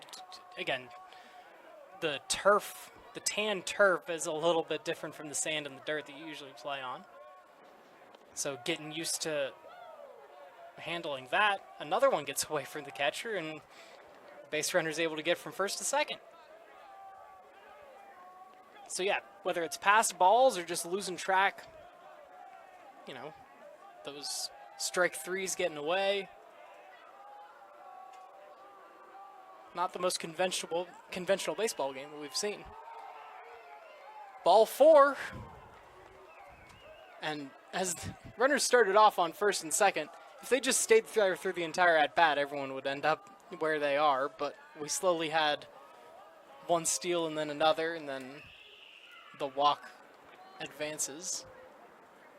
It looks like we Finally have a pitching change here. I was going to mention, for the last couple innings, in inning 3 and inning 4, Orgill was really able to kind of compose himself and retired the side a couple times in a row, got through some 1, 2, 3 innings, but now here in this 5th inning, it's kind of reverting back to what happened in the first 2 innings, really working that pitch count, getting it up, and do have a pitching change here for Grantsville. So we will take a break as that new pitcher gets warmed up. You're listening to 3A State Baseball action on TeamHive.live and KSLSports.com. Jones & DeMille Engineering was founded in 1982 with a simple mission: to shape the quality of life where we live, work, and play. We are proud to serve by providing clean water, increasing access to nature and recreation, protecting homes from flooding, designing safe wastewater systems, and connecting our communities. It is our goal to create a place where people want to live, work, and enjoy life. Jones & DeMille Engineering, shaping the quality of life. It all starts with a Chevy truck. Chevy Silverado with the Turbo Max engine and best-in-class standard torque. And Chevy Silverado HD with up to 14 available camera views. Do more in a Chevy truck. Get yours now. You get $5,750 total value on this Silverado when you trade in an eligible vehicle. That's 10% below MSRP. See your Rocky Mountain Chevy dealers. Return the action in the top of the 5th inning. There are 2 outs, and we have a new pitcher into the ball game. Mason Butler is the junior, listed as a pitcher, also part-time outfielder for the Grantsville Cowboys. Takes over for Orgill, leaving the situation with the bags full, and number 17, Cooper Stewart, is up to the plate for Morgan. The Trojans were able to score 3 here in the top of the 5th, add to their lead, now sitting at 6-1 in this quarterfinal game. Butler comes out and throws first pitch strike.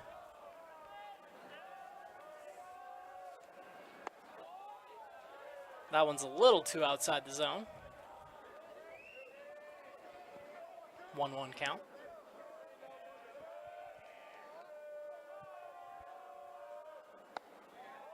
Strike 2. Trojan runners are getting antsy, but Butler's going to try to hold them to it here.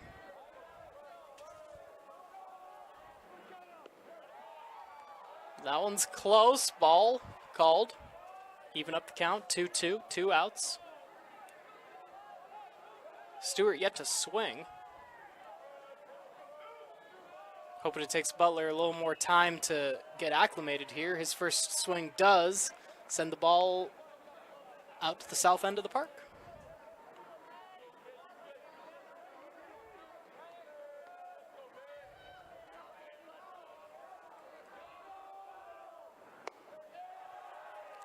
Just scotch high. We got a full count with 2 outs and the bases loaded. Just about everything on your scorecard that can be filled in is. And it's new pitcher Mason Butler that faces it all. Swing. Fouled away. Bases loaded, 2 outs, full count. As soon as the pitch goes, you'll see third base, or the runner on third was pretty much 3/4 of the way home by the time that ball was in. He's going. Just a soft swing. Second baseman gets over and gets it in the glove. And so Butler is able to come into the situation and get Grantsville out of the jam. Damage has been done, though. 6-1 lead for Morgan as Grantsville gets up to bat in the top of the 5th, coming up next here on TeamHive.live and KSLSports.com. Embark on your journey to radiant skin with Sam Pete Skin Bar. Whether you are looking to address specific skin concerns, kickstart your skincare routine, or simply indulge in relaxation, we've got you covered. Facials, microneedling, seasonal chemical peels, and more. Located at 210 West Main Street in Mount Pleasant, Utah. Visit our website at sampeteskinbar.com or call or text 435-314-6024 to book your appointment today. Sanpete Steel in Moroni was founded in 1994 and is one of the major steel construction companies in the Intermountain West, specializing in structural steel fabrication and erection. Sanpete Steel's impressive portfolio includes the Hale Theater in Sandy and structures on the campuses of the University of Utah, BYU, and UVU. Sanpete Steel in Moroni, where their motto is done right and on time, at 685 East Main in Moroni. Call 800-261-1026, 800-261-1026, or sanpetesteel.com.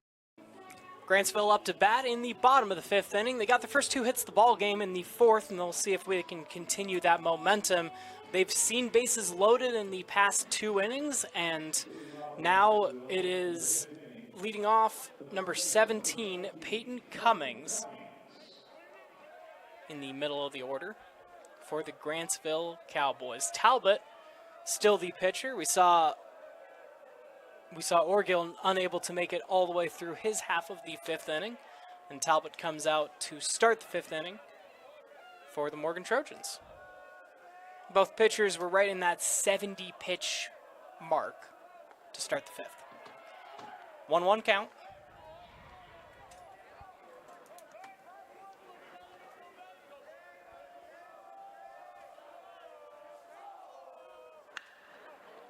Cummings, good contact, out in center field.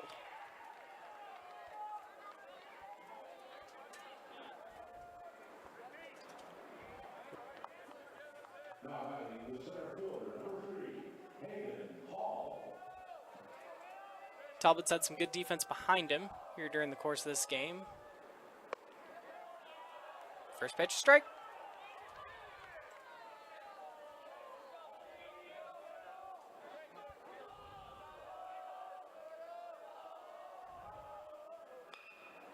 Swinging for it. First baseman able to back up just outside that tan turf and bring it in.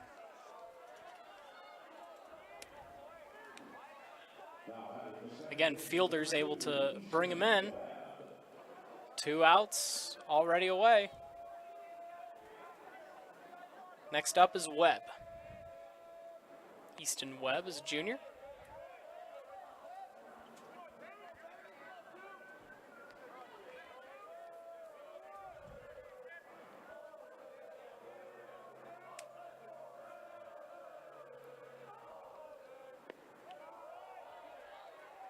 Both pitches getting hopefully outside that strike zone now. This Webb's third AB of the game, finds himself over 2 last inning, was the third out with bases loaded, or the last at bat back in the third inning for him. The first time out of 2 times that the Cowboys left 3 on the bags. 3 balls, no strikes, and this time Webb's able to get a free base. Just standing there.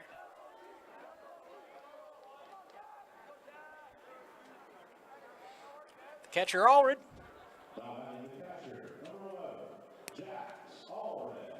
Comes up now. 2 outs. Runner just got to first. Talbot again, no matter what he does, he seems to do it on a low pitch count.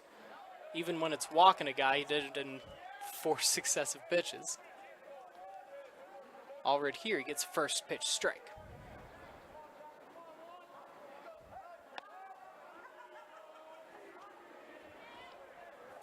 Sends that one over to Webb. Keep him honest.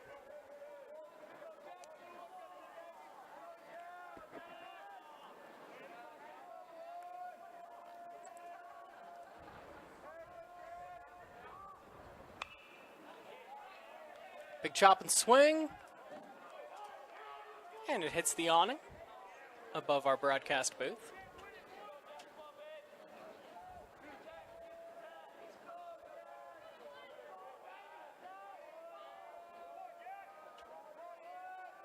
The wind has calmed down a little bit as the game has gone on, and the lights have just turned on at Larry H. Miller Field. The time in the stadium listed at 5:36. We'll have another game for you in the winning bracket, winning half of the bracket, scheduled to start at 6:30. And Talbot 1-2-3, able to get a third strike here on Allred and retire the side. Top of the sixth, coming up next, 6-1 ball game. Morgan leads. You're listening to it on TeamHive.live and KSLSports.com. Since 1947, Barney Trucking has built a reputation of unparalleled customer service and satisfaction in the trucking industry. Barney Trucking is now hiring drivers statewide, including Beaver, Millard, Sevier, San Pete, Juab, Carbon, Emery, Utah, and Salt Lake counties, as well as many other locations. The job includes a home daily schedule, excellent pay, benefits, training, retirement, a positive work environment, and requires a Class A CDL license with doubles endorsement. To apply, go to barneyjobs.com. That's barneyjobs.com. The Beaver Medical Clinic has built a reputation of providing compassionate health care for residents of Beaver and Iron counties. You'll appreciate the professional services of Drs. Roger Smith, Wade Oakton, Lance Smith, Rhett Smith, and nurse practitioners Wade Hollingshead, Lindsay Cheney, Robin Horton, and Joan Yardley. The Beaver Medical Clinic is a family practice offering affordable health care and convenient payment options, with offices in Beaver, Milford, and Parowan.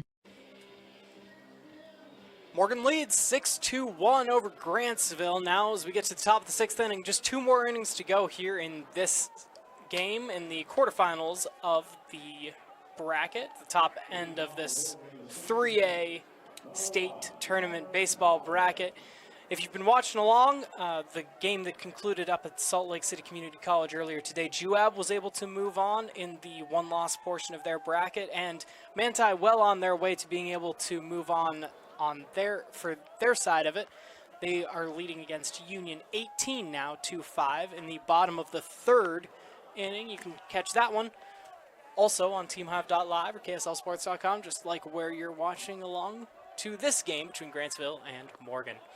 2 pitches away now for the new pitcher into the ball game. Was able to get Grantsville out of a little bit of jam in the last inning, and Butler's just clipping on through here. 2 balls, 1 strike is the count.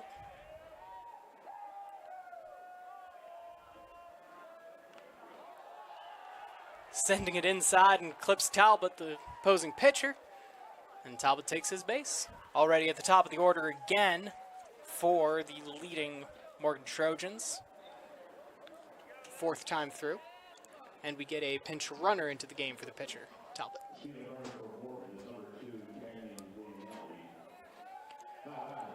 Canyon Leonelli is going to be your pinch runner now, standing at first.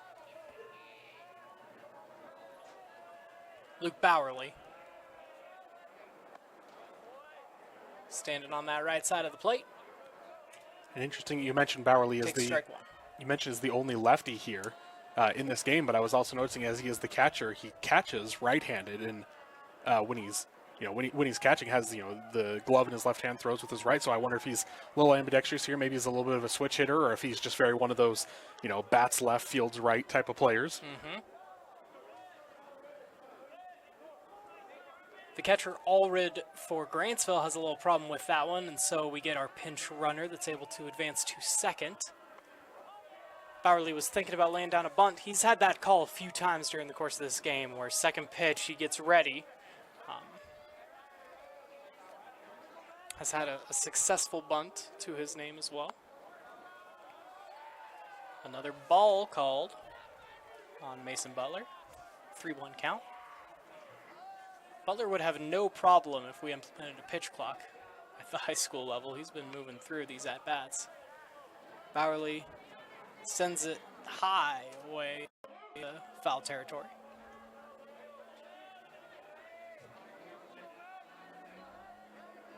And our only left-handed batter is the only one to send it north of the stadium. Bowerly almost hits his own runner, but it gets to the shortstop. Play over to first, 6-3, out. First out of the top of the 6th. Up to the plate next, Brigham Spence. Yeah, you mentioned the pinch runner there doing exactly his job. Just one batter later, just to short, he's found himself from first to third as he took second on that pass ball and then getting all the way to third on that contact. exactly what you want to see when you bring in a pinch runner, is aggressive on the base paths and getting you into a scoring position early in the inning. First pitch strike for Butler. Working on Spence.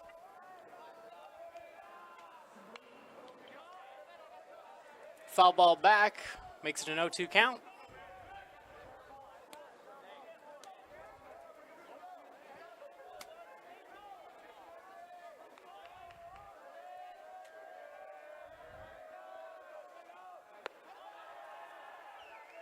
High and inside, ball one.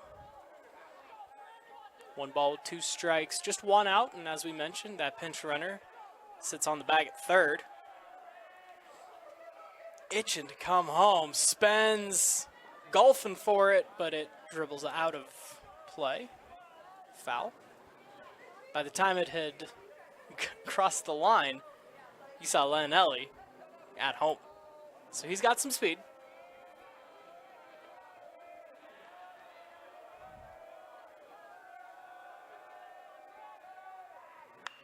Everyone resets. Spence sends it down the line yet again. The third baseman lets it just go on by. It got over that bag. Easy call. Fair. And Morgan gets another one. And Spence gets all the way to second as the ball was able to ride that line all the way into the outfield.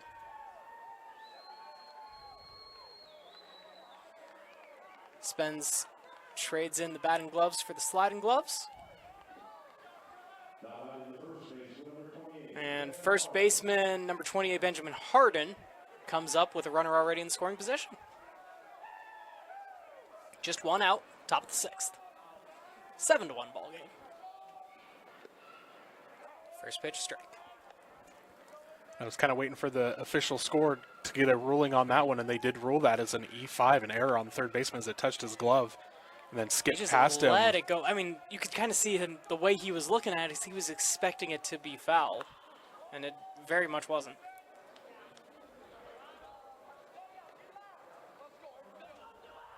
Butler's done a great job, although he's seen runners get into on base. He's gotten ahead on his counts very well. And here again, 0-2. But just 1 out. Ring him up. Strike 3. Morgan leads 7-1, 2 outs. Runner on second, and it is number 10, Beck Sheffield, come to the plate.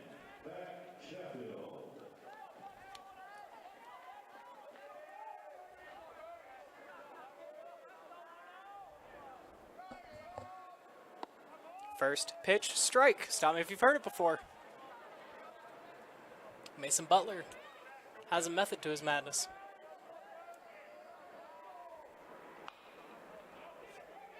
A little bit of contact, gets forward to the second baseman. Easy play at first. And that'll do it for the top of the 6th, but Morgan able to tag another run onto the scoreboard. 7-1 is our score as they lead Grantsville here at Larry H. Miller Field, campus of Brigham Young University. We'll be back with the bottom of the 6th inning right after this. You're listening on TeamHive.live and KSLSports.com. Expecting a bundle of joy? Beaver Valley Hospital's new maternity wing is your local haven for life's special deliveries. Combining cozy comfort with top-tier technology, they bring big city medical excellence to the heart of Beaver with that small-town touch Beaver Valley Hospital is known for. Their full-service community hospital is your health partner from inpatient care, emergency, surgical, maternity, physical therapy, home health, and hospice. Beaver Valley Hospital is proud to support Beaver High School. My parents know nothing about gaming. I told them we needed Centricom Fiber because it's by far the fastest and most reliable internet speeds. Hey bud, dinner's ready. Time to turn off the game box. Alright, this round's almost over. These days, kids do a lot of their homework online. They talk to their teachers, they receive assignments, and they do research, all from our kitchen table. That's why I chose Centricom Fiber Internet. They have the fastest and most reliable connection, so my kids can stay on top of their schoolwork.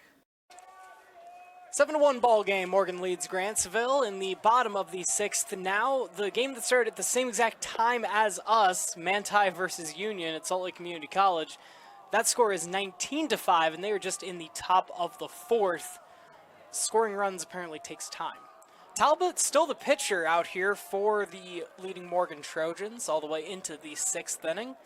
Might have a complete game alert, and to get it all in under 110 required pitches is pretty impressive. But this one, we've seen his control start to get a little bit away, and already 3 balls, and that one forcing the batter to duck just to keep his head.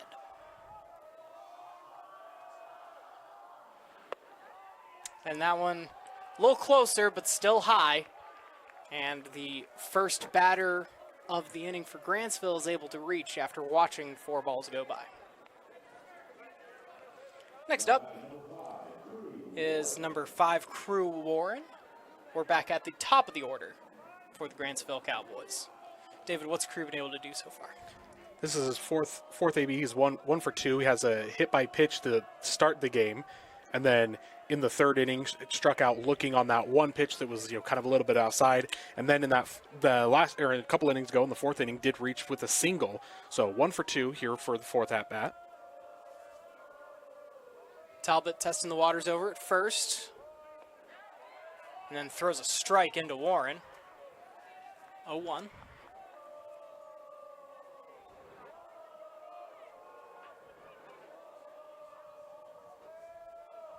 Grantsville's fallen behind big 7-1, and now with only 2 innings to go, we start to stare down the inevitable. This is the half of the bracket in this double elimination tourney that already has 1 loss. And so once you lose here, your tournament journey is done. Grantsville had an amazing regular season, 18-2, including 2 wins over this same Morgan team. Play at second. Thought maybe the second baseman's foot came off it to try to get up to that ball, but runner was called out, even though the runner is still standing on second base, refusing to believe it. All the while, Crew Warren was able to make it to first. Now Grantsville's coach having a little conversation, as they say. As much as we appreciate this all-turf field, that's allowed us to play here despite the inclement weather, you just don't get an opportunity to get a manager out there kicking dirt over the base if there's no dirt to kick. Grantsville's coach not that mad, and, level heads, but... It does look like he did at least convince him enough to change his... Oh, wait! To change it twice. So the ump comes back and gives a safe call and then changes it to out again. I think he confused himself. I think he right? forgot what he called, yeah. and so he's coming back wanting to stay with the same call. Forgot that he'd called out, switched to safe, and then immediately corrected it. But goes back to big out, swing of emotions there from the poor Grantsville, from the Grantsville fan side. Yeah, they get to have a little uproar. Meanwhile, so Talbot's done this a few times to test that runner over at first and make sure you're not thinking about stealing. His first baseman was not ready for that, though, and the ball goes all the way over. Runner able to advance. A little sneaky there, trying to get a quick pickoff attempt over there, but as you mentioned, no one home, no first baseman, so an error there on the pitcher as that ball kicks over to the fence over on the right side. Fortunately there for Morgan, they were only able to give up the 1 base. For a second there, it did seem like Warren was thinking about trying to take 2 bases on that error. Mm-hmm. Swing, but foul ball. After all that chaos, it is Brett Darrow at bat for the Grantsville Cowboys. And Crew Warren is at second base. In scoring position, 1 out, and an 0-1 count. Talbot, your starting pitcher, still in the game here in the bottom of the 6th inning. 4th AB here for Darrow in this game. He's reached twice, once by error and once by fielder's choice. And then in the 1st inning, got down a sac bunt. And so done a little bit of everything, still looking for his first hit of the night.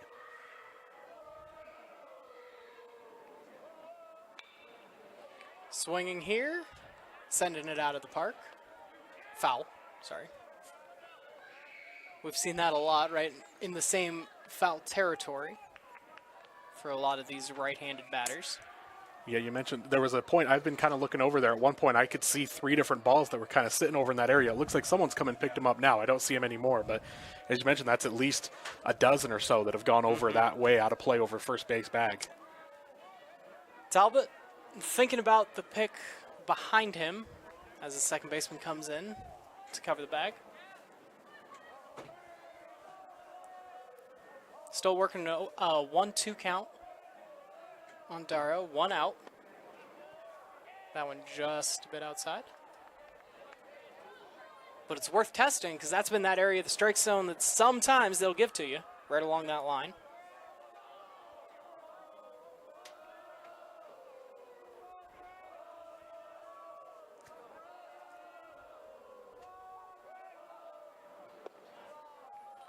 Softball up in the zone. And we have a full count. 3 balls, 2 strikes, 1 out. Runner on second.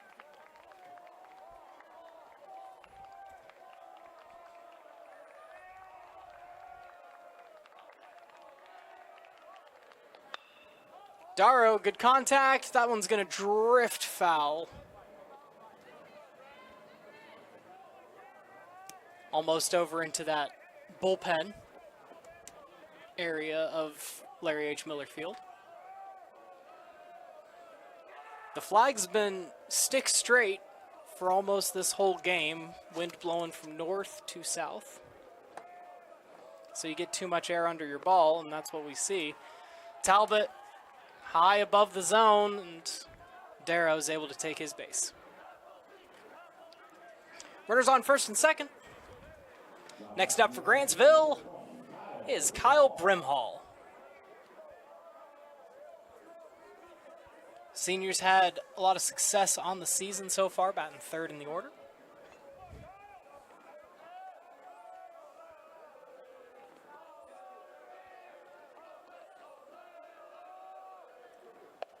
One of the few on the team that started all 23 games. Batting .365.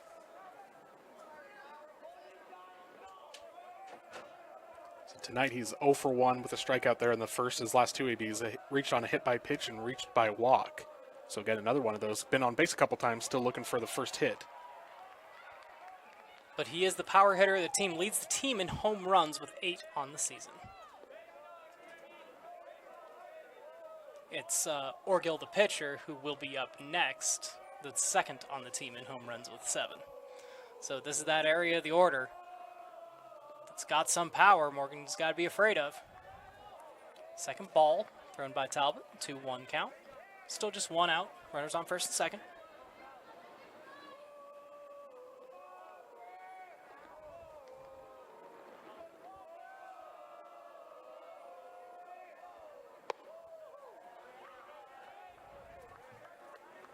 And as he's gone on, we've seen Talbot's zone has just drifted up as the game has worn. Getting close to that pitch count where they're going to have to bring in someone else. Whether that happens at the end of this inning or the beginning of the next, it's coming soon for Morgan. Still valiant effort for the Trojans to hold this high-scoring Grantsville team to just 1. Through 5 innings, now into the bottom of the 6th. Full count against Brimhall.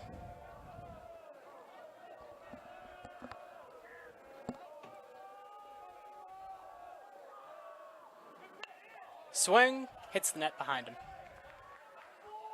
And yeah, just by the demeanor of Brimhall at the plate, you can tell he's got power.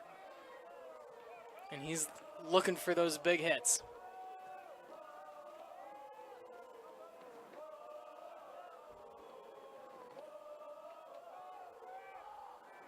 Swinging again. This one's going high, but out of play.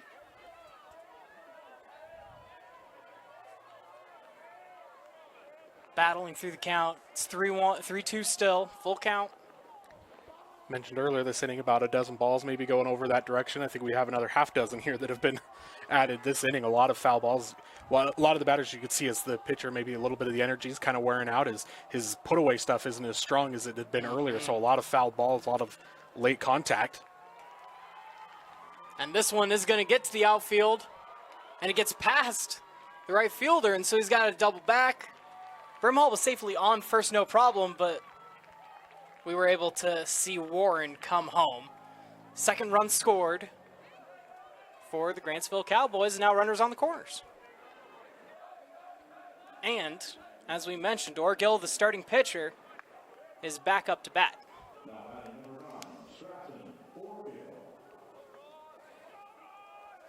So now there's been a couple innings since he's been off the mound. We do have a complete final line there for Orgill. 4 2/3 innings pitched, gave up 6 hits, 6 runs, 4 of the runs being earned, 4 walks, and struck out 9, but 2 of them being dropped third strikes that ended up reaching anyway. But all in all, a pretty good effort on the base path. Unfortunately, it was just kind of giving up those runs and a lot of extra runners reaching via walk or the drop third strike, the hit by pitches, a lot of different things that were going on there that kind of was, still a good outing for him, just ultimately too much traffic on the base paths and gave up quite a bit of runs there in the first couple innings of the game. Orgill does just as well of work behind the plate as he does from the mound, leads the team in RBIs over the course of the season, leads, the best team in 3A during the regular season with 38 RBIs for Orgill. 1-0 count with 1 out, runners on the corners. This is the bottom of the 6th inning.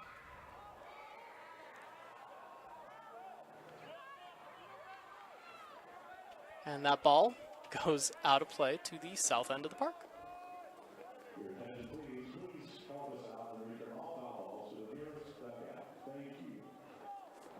And we even get an announcement from the PA guy. Can someone please go collect all these baseballs that are going out in that direction?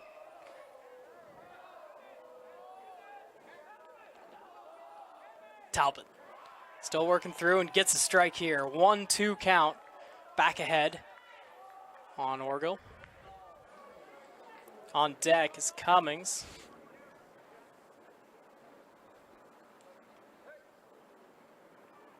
And Grantsville's coach is going to have a conversation with the ump.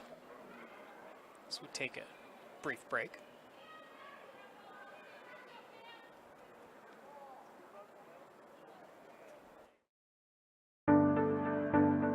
I'm Dr. Brandon Beck, and I'm one of the general surgeons at Central Valley Medical Center. One of the best parts of my job as a general surgeon is to interact with a wide variety of people. And many of those people have experienced chronic conditions or painful things for many years. And there is nothing better than helping them to work through those conditions and to have an improved quality of life. I'm happy to be back in Utah at Central Valley Medical Center serving the people in our community. We have a pinch runner situation onto the field as Grantsville's coach was able to have a conversation, make a little lineup change. Number 10 is Easton Hammond that takes over on third base as Grantsville desperate for some scoring. This is the bottom of the 6th, and they're down 7-2. They've gotten 1 so far this inning, but they're looking for more with one of their power hitters at the plate. Orgill hits it long into center. It's covered well, but the tag is going to come home safely. They brought in the pinch runner, and I assume he's plenty fast, but with that kind of a hit to deep center, I could have probably made it from the 90 feet from third to home. And they're able to tag one more onto the scoreboard, but now 2 outs. And Cummings up to bat.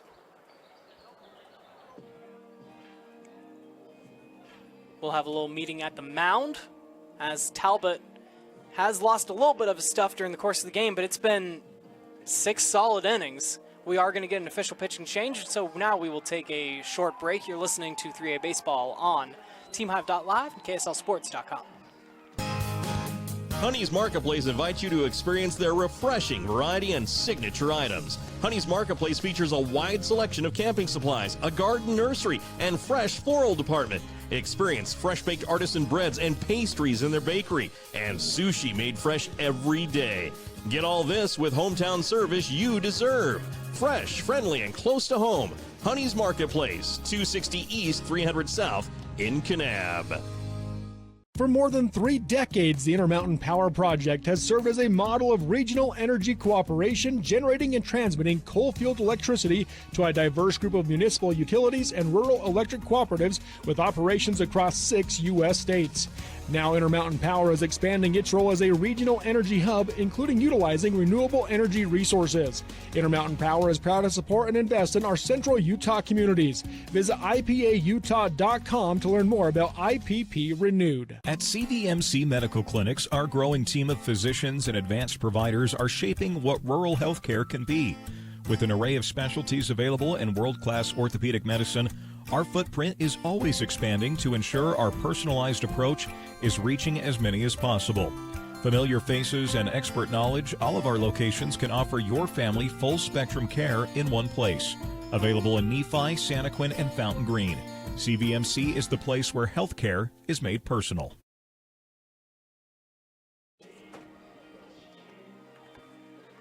Riker Moser out on the mound for the Morgan High Trojans. Talbot made it well into the 6th inning, 5 2/3. And now with 2 outs, Moser comes in and gets a first pitch strike.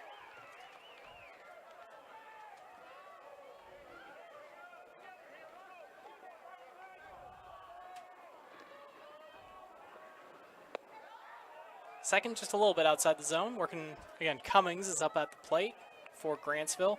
Grantsville is able to get 2 more runs onto the board for themselves. It's a 7-3 ball game here. Bottom of the 6th. Moser a little high on that one. Grantsville with a runner on first. And again, 2 outs. 1-1 count.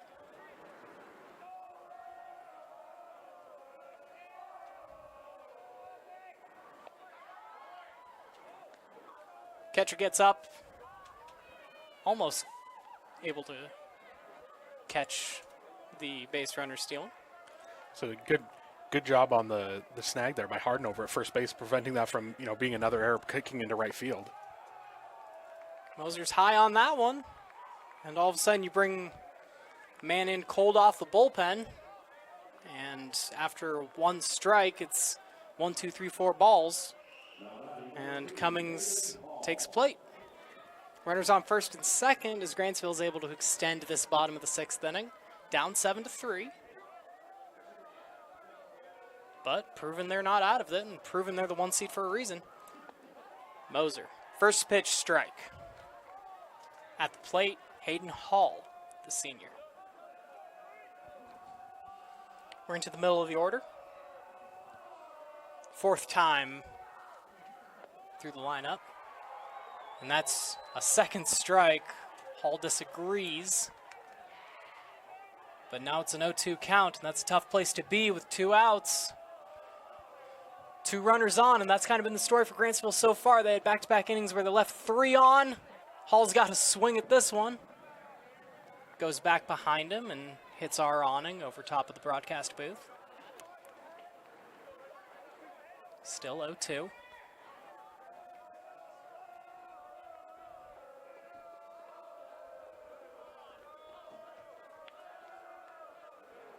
Swinging again, but Moser, the pitcher, is able to just snag this one, walk it over, easy little underhand give to the first baseman. Moser gets out of that inning, and now 1 more inning of play to go as Morgan still leads big, 7-3 here in the 3A state tournament. You're listening on KSLSports.com and TeamHive.live. Jones & DeMille Engineering was founded in 1982 with a simple mission: to shape the quality of life where we live, work, and play. We are proud to serve by providing clean water, increasing access to nature and recreation, protecting homes from flooding, designing safe wastewater systems, and connecting our communities. It is our goal to create a place where people want to live, work, and enjoy life. Jones & DeMille Engineering, shaping the quality of life. It all starts with a Chevy truck. Chevy Silverado with the Turbo Max engine and best-in-class standard torque. And Chevy Silverado HD with up to 14 available camera views. Do more in a Chevy truck. Get yours now. Get $5,750 total value on this Silverado when you trade in an eligible vehicle. That's 10% below MSRP. See your Rocky Mountain Chevy dealers. Morgan leads 7-3 over the 1-seed Grantsville Cowboys, and Morgan is up to bat here in the top of the 7th inning, the final inning of play here in this qualifying game. It's a quarterfinal game in the state tournament for 3A baseball. This is the one-loss bracket. We play a double elimination style in the 3A tournament at the high school level, and so the winner of this game will allow to continue to have their journey. It'll be the game that we have after this. If you stick around on teamhive.live or kslsports.com, about 25 minutes after this game ends, and so we're looking a little bit later than our originally scheduled 6:30 start time for the 4-seed Canyon View and 8-seed Emory. That's the all winners side of our bracket that's being played here at Brigham Young University. The other side of the bracket being played at Salt Lake Community College today. We already saw Juab, the 2-seed, win on their side, and Manti and Union. Manti got a big lead in that first inning, and they've kept it. 20-6 is the score in the bottom of the 4th. That'll be over by rule pretty soon. If they are able to continue that lead. They're just outside the 15 runs margin that you need. But Manti with a healthy lead over Union. Meanwhile, back here in our game, bunt's laid down. Third baseman not able to grab it with the bare hand. That's Orgill, by the way, who was your starting pitcher that came over to try to grab it with the bare hand and get it over. We also have a new pitcher into the ball game, a closer for Grantsville. It is number 23, I believe I see, which is Brett Darrow, who's been playing so far.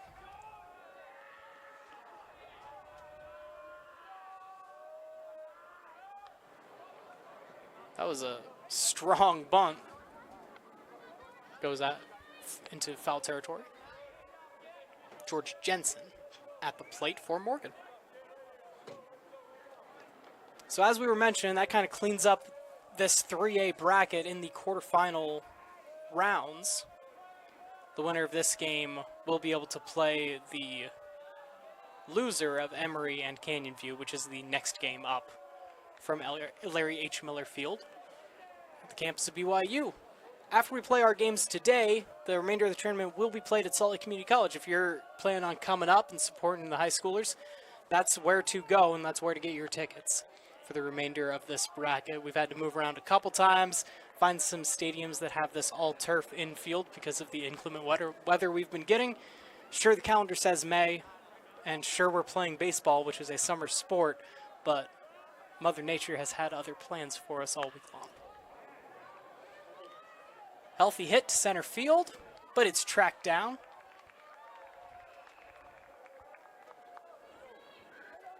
First out.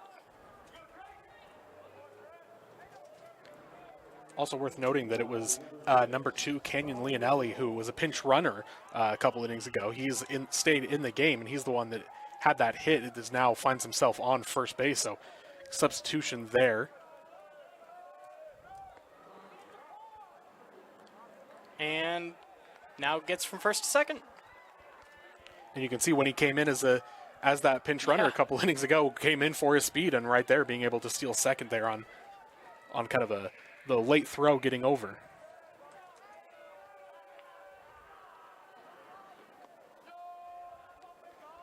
At bat now is Striker Jones.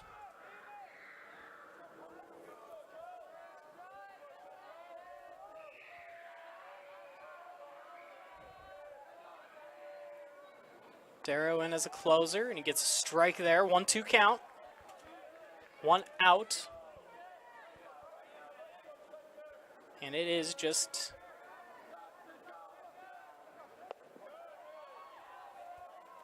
number 2, Lionelli on second.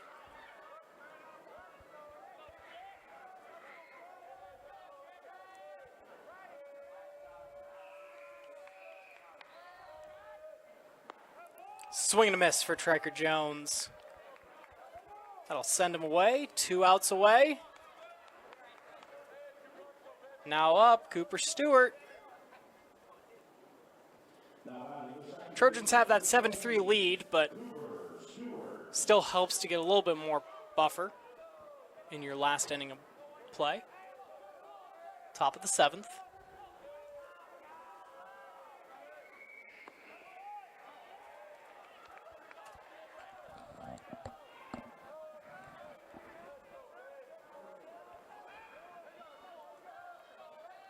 First pitch, strike for Darrow. Second pitch, swinging. So it's an 0-2 count facing Stewart. That's the place you want to be if you're the closer. One strike away from getting to your half of the inning. But a hit into right field. Runner gets to third. But he's safe. You saw that brain just churning. You could see the clockwork going for Lionelli, whether or not he was going to try the arm of number 20 out there in right field, Kyle Brimhall.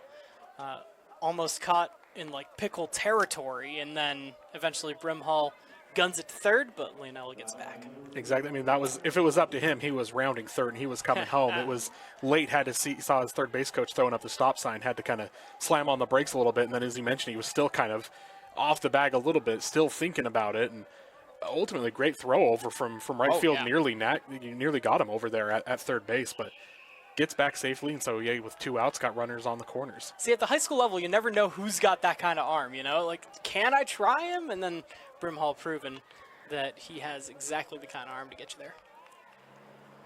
Pitcher Riker Moser, is at the plate. Runners on the corners for the Trojans here in the top of the 7th. 2 outs. And that one gets away from Darrow. So it's a 1-2 count.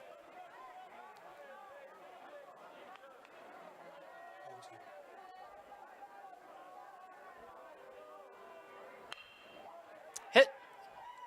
Brought in by the third baseman. Hop, and get it to first for the out. That'll retire the side.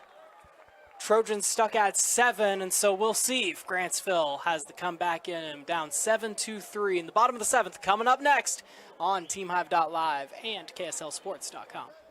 Embark on your journey to radiant skin with Sam Pete Skin Bar. Whether you are looking to address specific skin concerns, kickstart your skincare routine, or simply indulge in relaxation, we've got you covered. Facials, microneedling, seasonal chemical peels, and more. Located at 210 West Main Street in Mount Pleasant, Utah. Visit our website at sampeteskinbar.com or call or text 435-314-6024 to book your appointment today. San Pete Steel in Moroni was founded in 1994 and is one of the major steel construction companies in the Intermountain West, specializing in structural steel fabrication and erection. San Pete Steel's impressive portfolio includes the Hale Theater in Sandy and structures on the campuses of the University of Utah, BYU, and UVU.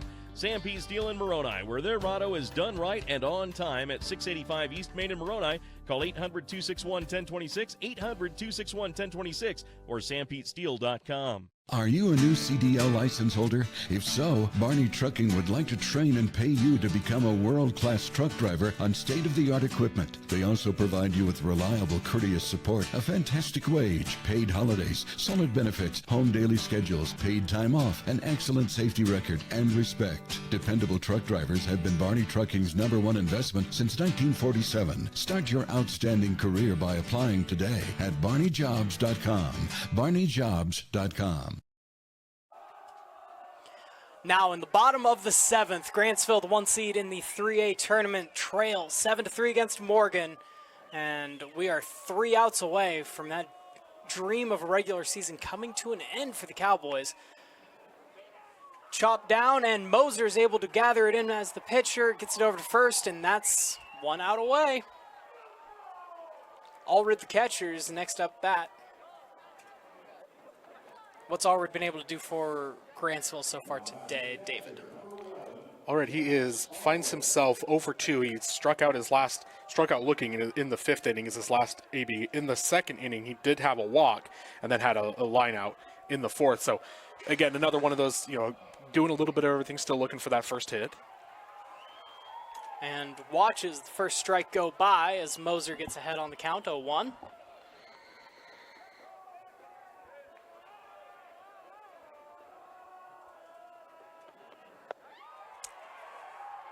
And gets caught looking on a second one as well. Down 0-2, and at this point, Allred is 8th in the order. You're just hoping to get someone on base so you can get back at the top.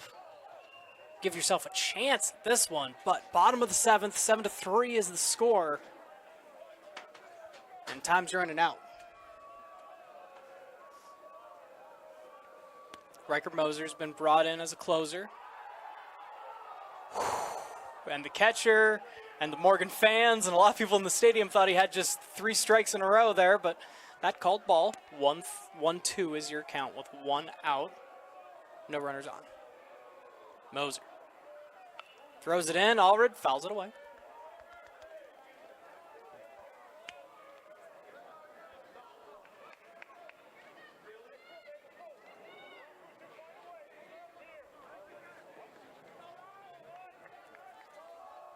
Count remains 1-2. And this time, Moser hits the upper deck. Must have grazed Allred because he's taken his base. Just lost control a little bit, and so ahead on the count that much. And now we're going to get a pinch runner in. That's number 1, Jackson Jensen, the sophomore. And finding yourself down 4 runs, those are the type of breaks that you look for is on the offensive side is the trailing team up to bat, and you possibly could have struck out a couple pitches ago, found yourself with a hit by pitch, finding yourself on first base. And again, this has been the story for Grantsville, is they've been getting these runners on, and now try and see if they can find one inning here to really kind of put it together and get some of these runs in. First pitch strike again for Moser, but like I said, you just got to get someone on base. You got to just steal one of these last couple guys in your order so you can get to the top and get those power hitters back out onto the plate, because it is Warren who is in the on-deck circle. Fossen hits it strong to center. It's going to bounce. Center fielder brings it in. Keep it to one base for everyone, even though there's a little bit of chaos in the infield to bring it in. Runners on first and second, still just 1 out. And Crew Warren is at bat. This will be the 5th time through the order for everyone. And again, I like the discipline there for the runners, not trying to get cute, not trying to advance, take extra bases there on kind of, as you mentioned, a little bit of the chaos, because the last thing you want to do here for Grantsville is get thrown out on the base path. Give yourself a chance. Again, the score 3 for Grantsville, 7 for Morgan. Winner of this game continues on in the tournament. Loser is done. Double elimination. Moser sends it in. We get a swing, and ball goes out of the stadium to the south side. 1-1 count.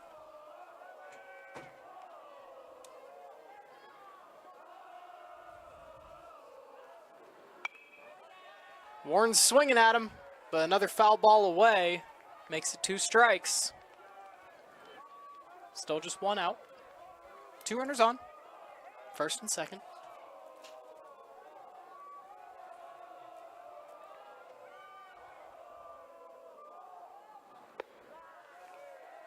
Moser loses it high. 2-2 count.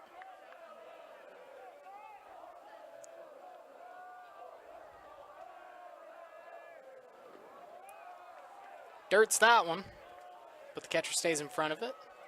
Runners stay put, first and second, and we've got a full count on the leadoff batter, Crew Warren.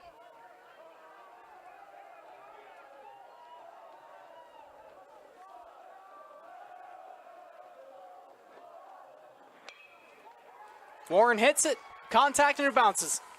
Runners going around. Jackson Jensen told to stop, so bases will be loaded as they don't try to steal anything extra here. Again, talking about just the breaks that we were talking about earlier, that's, going back to the at-bat for Allred, where he found himself down 0-2, and that third pitch coming in possibly could have been called a strike, ends up calling it a ball, leads to a hit by pitch, next batter single, and just like that, all of a sudden it's turned from a situation where you might have been down to your last out of the game, and now we've got a pitching change as the tying run is up to the plate. Moser heads off, and we get a man in from the bullpen. We'll take a short break with it. You're listening to 3A Tournament Action on KSLSports.com and TeamHive.live. The Beaver Medical Clinic has built a reputation of providing compassionate health care for residents of Beaver and Iron counties. You'll appreciate the professional services of Doctors Roger Smith, Wade Oakton, Lance Smith, Rhett Smith, and nurse practitioners Wade Hollingshead, Lindsay Cheney, Robin Horton, and Joan Yardley. The Beaver Medical Clinic is a family practice offering affordable health care and convenient payment options, with offices in Beaver, Milford, and Parowan. Expecting a bundle of joy? Beaver Valley Hospital's new maternity wing is your local haven for life's special deliveries. Combining cozy comfort with top-tier technology, they bring big city medical excellence to the heart of Beaver with that small-town touch Beaver Valley Hospital is known for. Their full-service community hospital is your health partner from inpatient care, emergency, surgical, maternity, physical therapy, home health, and hospice. Beaver Valley Hospital is proud to support Beaver High School. Welcome back to 3A Tournament Action from the campus of Brigham Young University. It's Larry H. Miller Field. The Trojans have the lead over the Cowboys, 7-2-3 in the bottom of the seventh. This is the last ditch for Grantsville, as up to bat we get number 23, Darrow. And a new pitcher into the game, also Ryder Waldron. Closer for Morgan. First pitch, strike. High and tight inside, 1-1 count. Just a bracket update for you, we did have a final in the other side of the bracket. Manti wins, and so it will be Union versus Juab in tomorrow's game. Good hit by Darrow, little bobble by the left fielder, throw it in, and one run will score, and a second will score. Grantsville continues on. 4 and 5. 7-5 the score with runners on first and second. And like you say, you get to the top of the order and anything can happen. Right now up to bat is Brimhall. On the season, as we mentioned last time he was up to bat, leads the team in home runs, is the power hitter, a .365 average on one of the most plate appearances on the team. And Waldron throws a ball on the first one. What's Brimhall done for us just in this game in his 4 previous plate appearances, David? In this game, he is 1 for 3. He got a single in the last inning in the 6th. So there's his one hit, and then he has was hit by pitch, has a walk, and struck out early. So in the first inning, had the strikeout, and then the last 3 at bats, he has not been retired, has not been put away. So he's done an excellent job of reaching base and finds himself with a 3-1 count here. If he had a little bit more of a padded helmet, he might have been able to take that one and get on base too, but Waldron throws it top deck, and we're at a 2-1 count. Ball there makes it 3-1. And so as many flowers as we gave Cameron Talbot for going 5 2/3 as your starter, we start to see maybe why they waited so long to go to their bullpen, as the Trojans have struggled in these past couple innings. There, on to third, double play opportunity to end, and he's called out. Brimhall not able to make it, and the Trojans will move on a 5-3 double play. 7-5, your final score, and the Trojans will continue in this double elimination style tournament. They will play the loser between our next game here on TeamHive.live and KSLSports.com, so keep tuned. The game was originally scheduled to start with first pitch at 6:30. That will not be the case. We're about 5 minutes away from that right now, but just keep checking in with us. We're about 25 minutes away from the start of that, and so Emory and Canyon View will be playing. The loser of that game will be playing Morgan who comes out victorious over the 1 seed Grantsville Cowboys. 7-5, your final score. We'll take a break and be back with you for a short post-game show on KSLSports.com and TeamHive.live.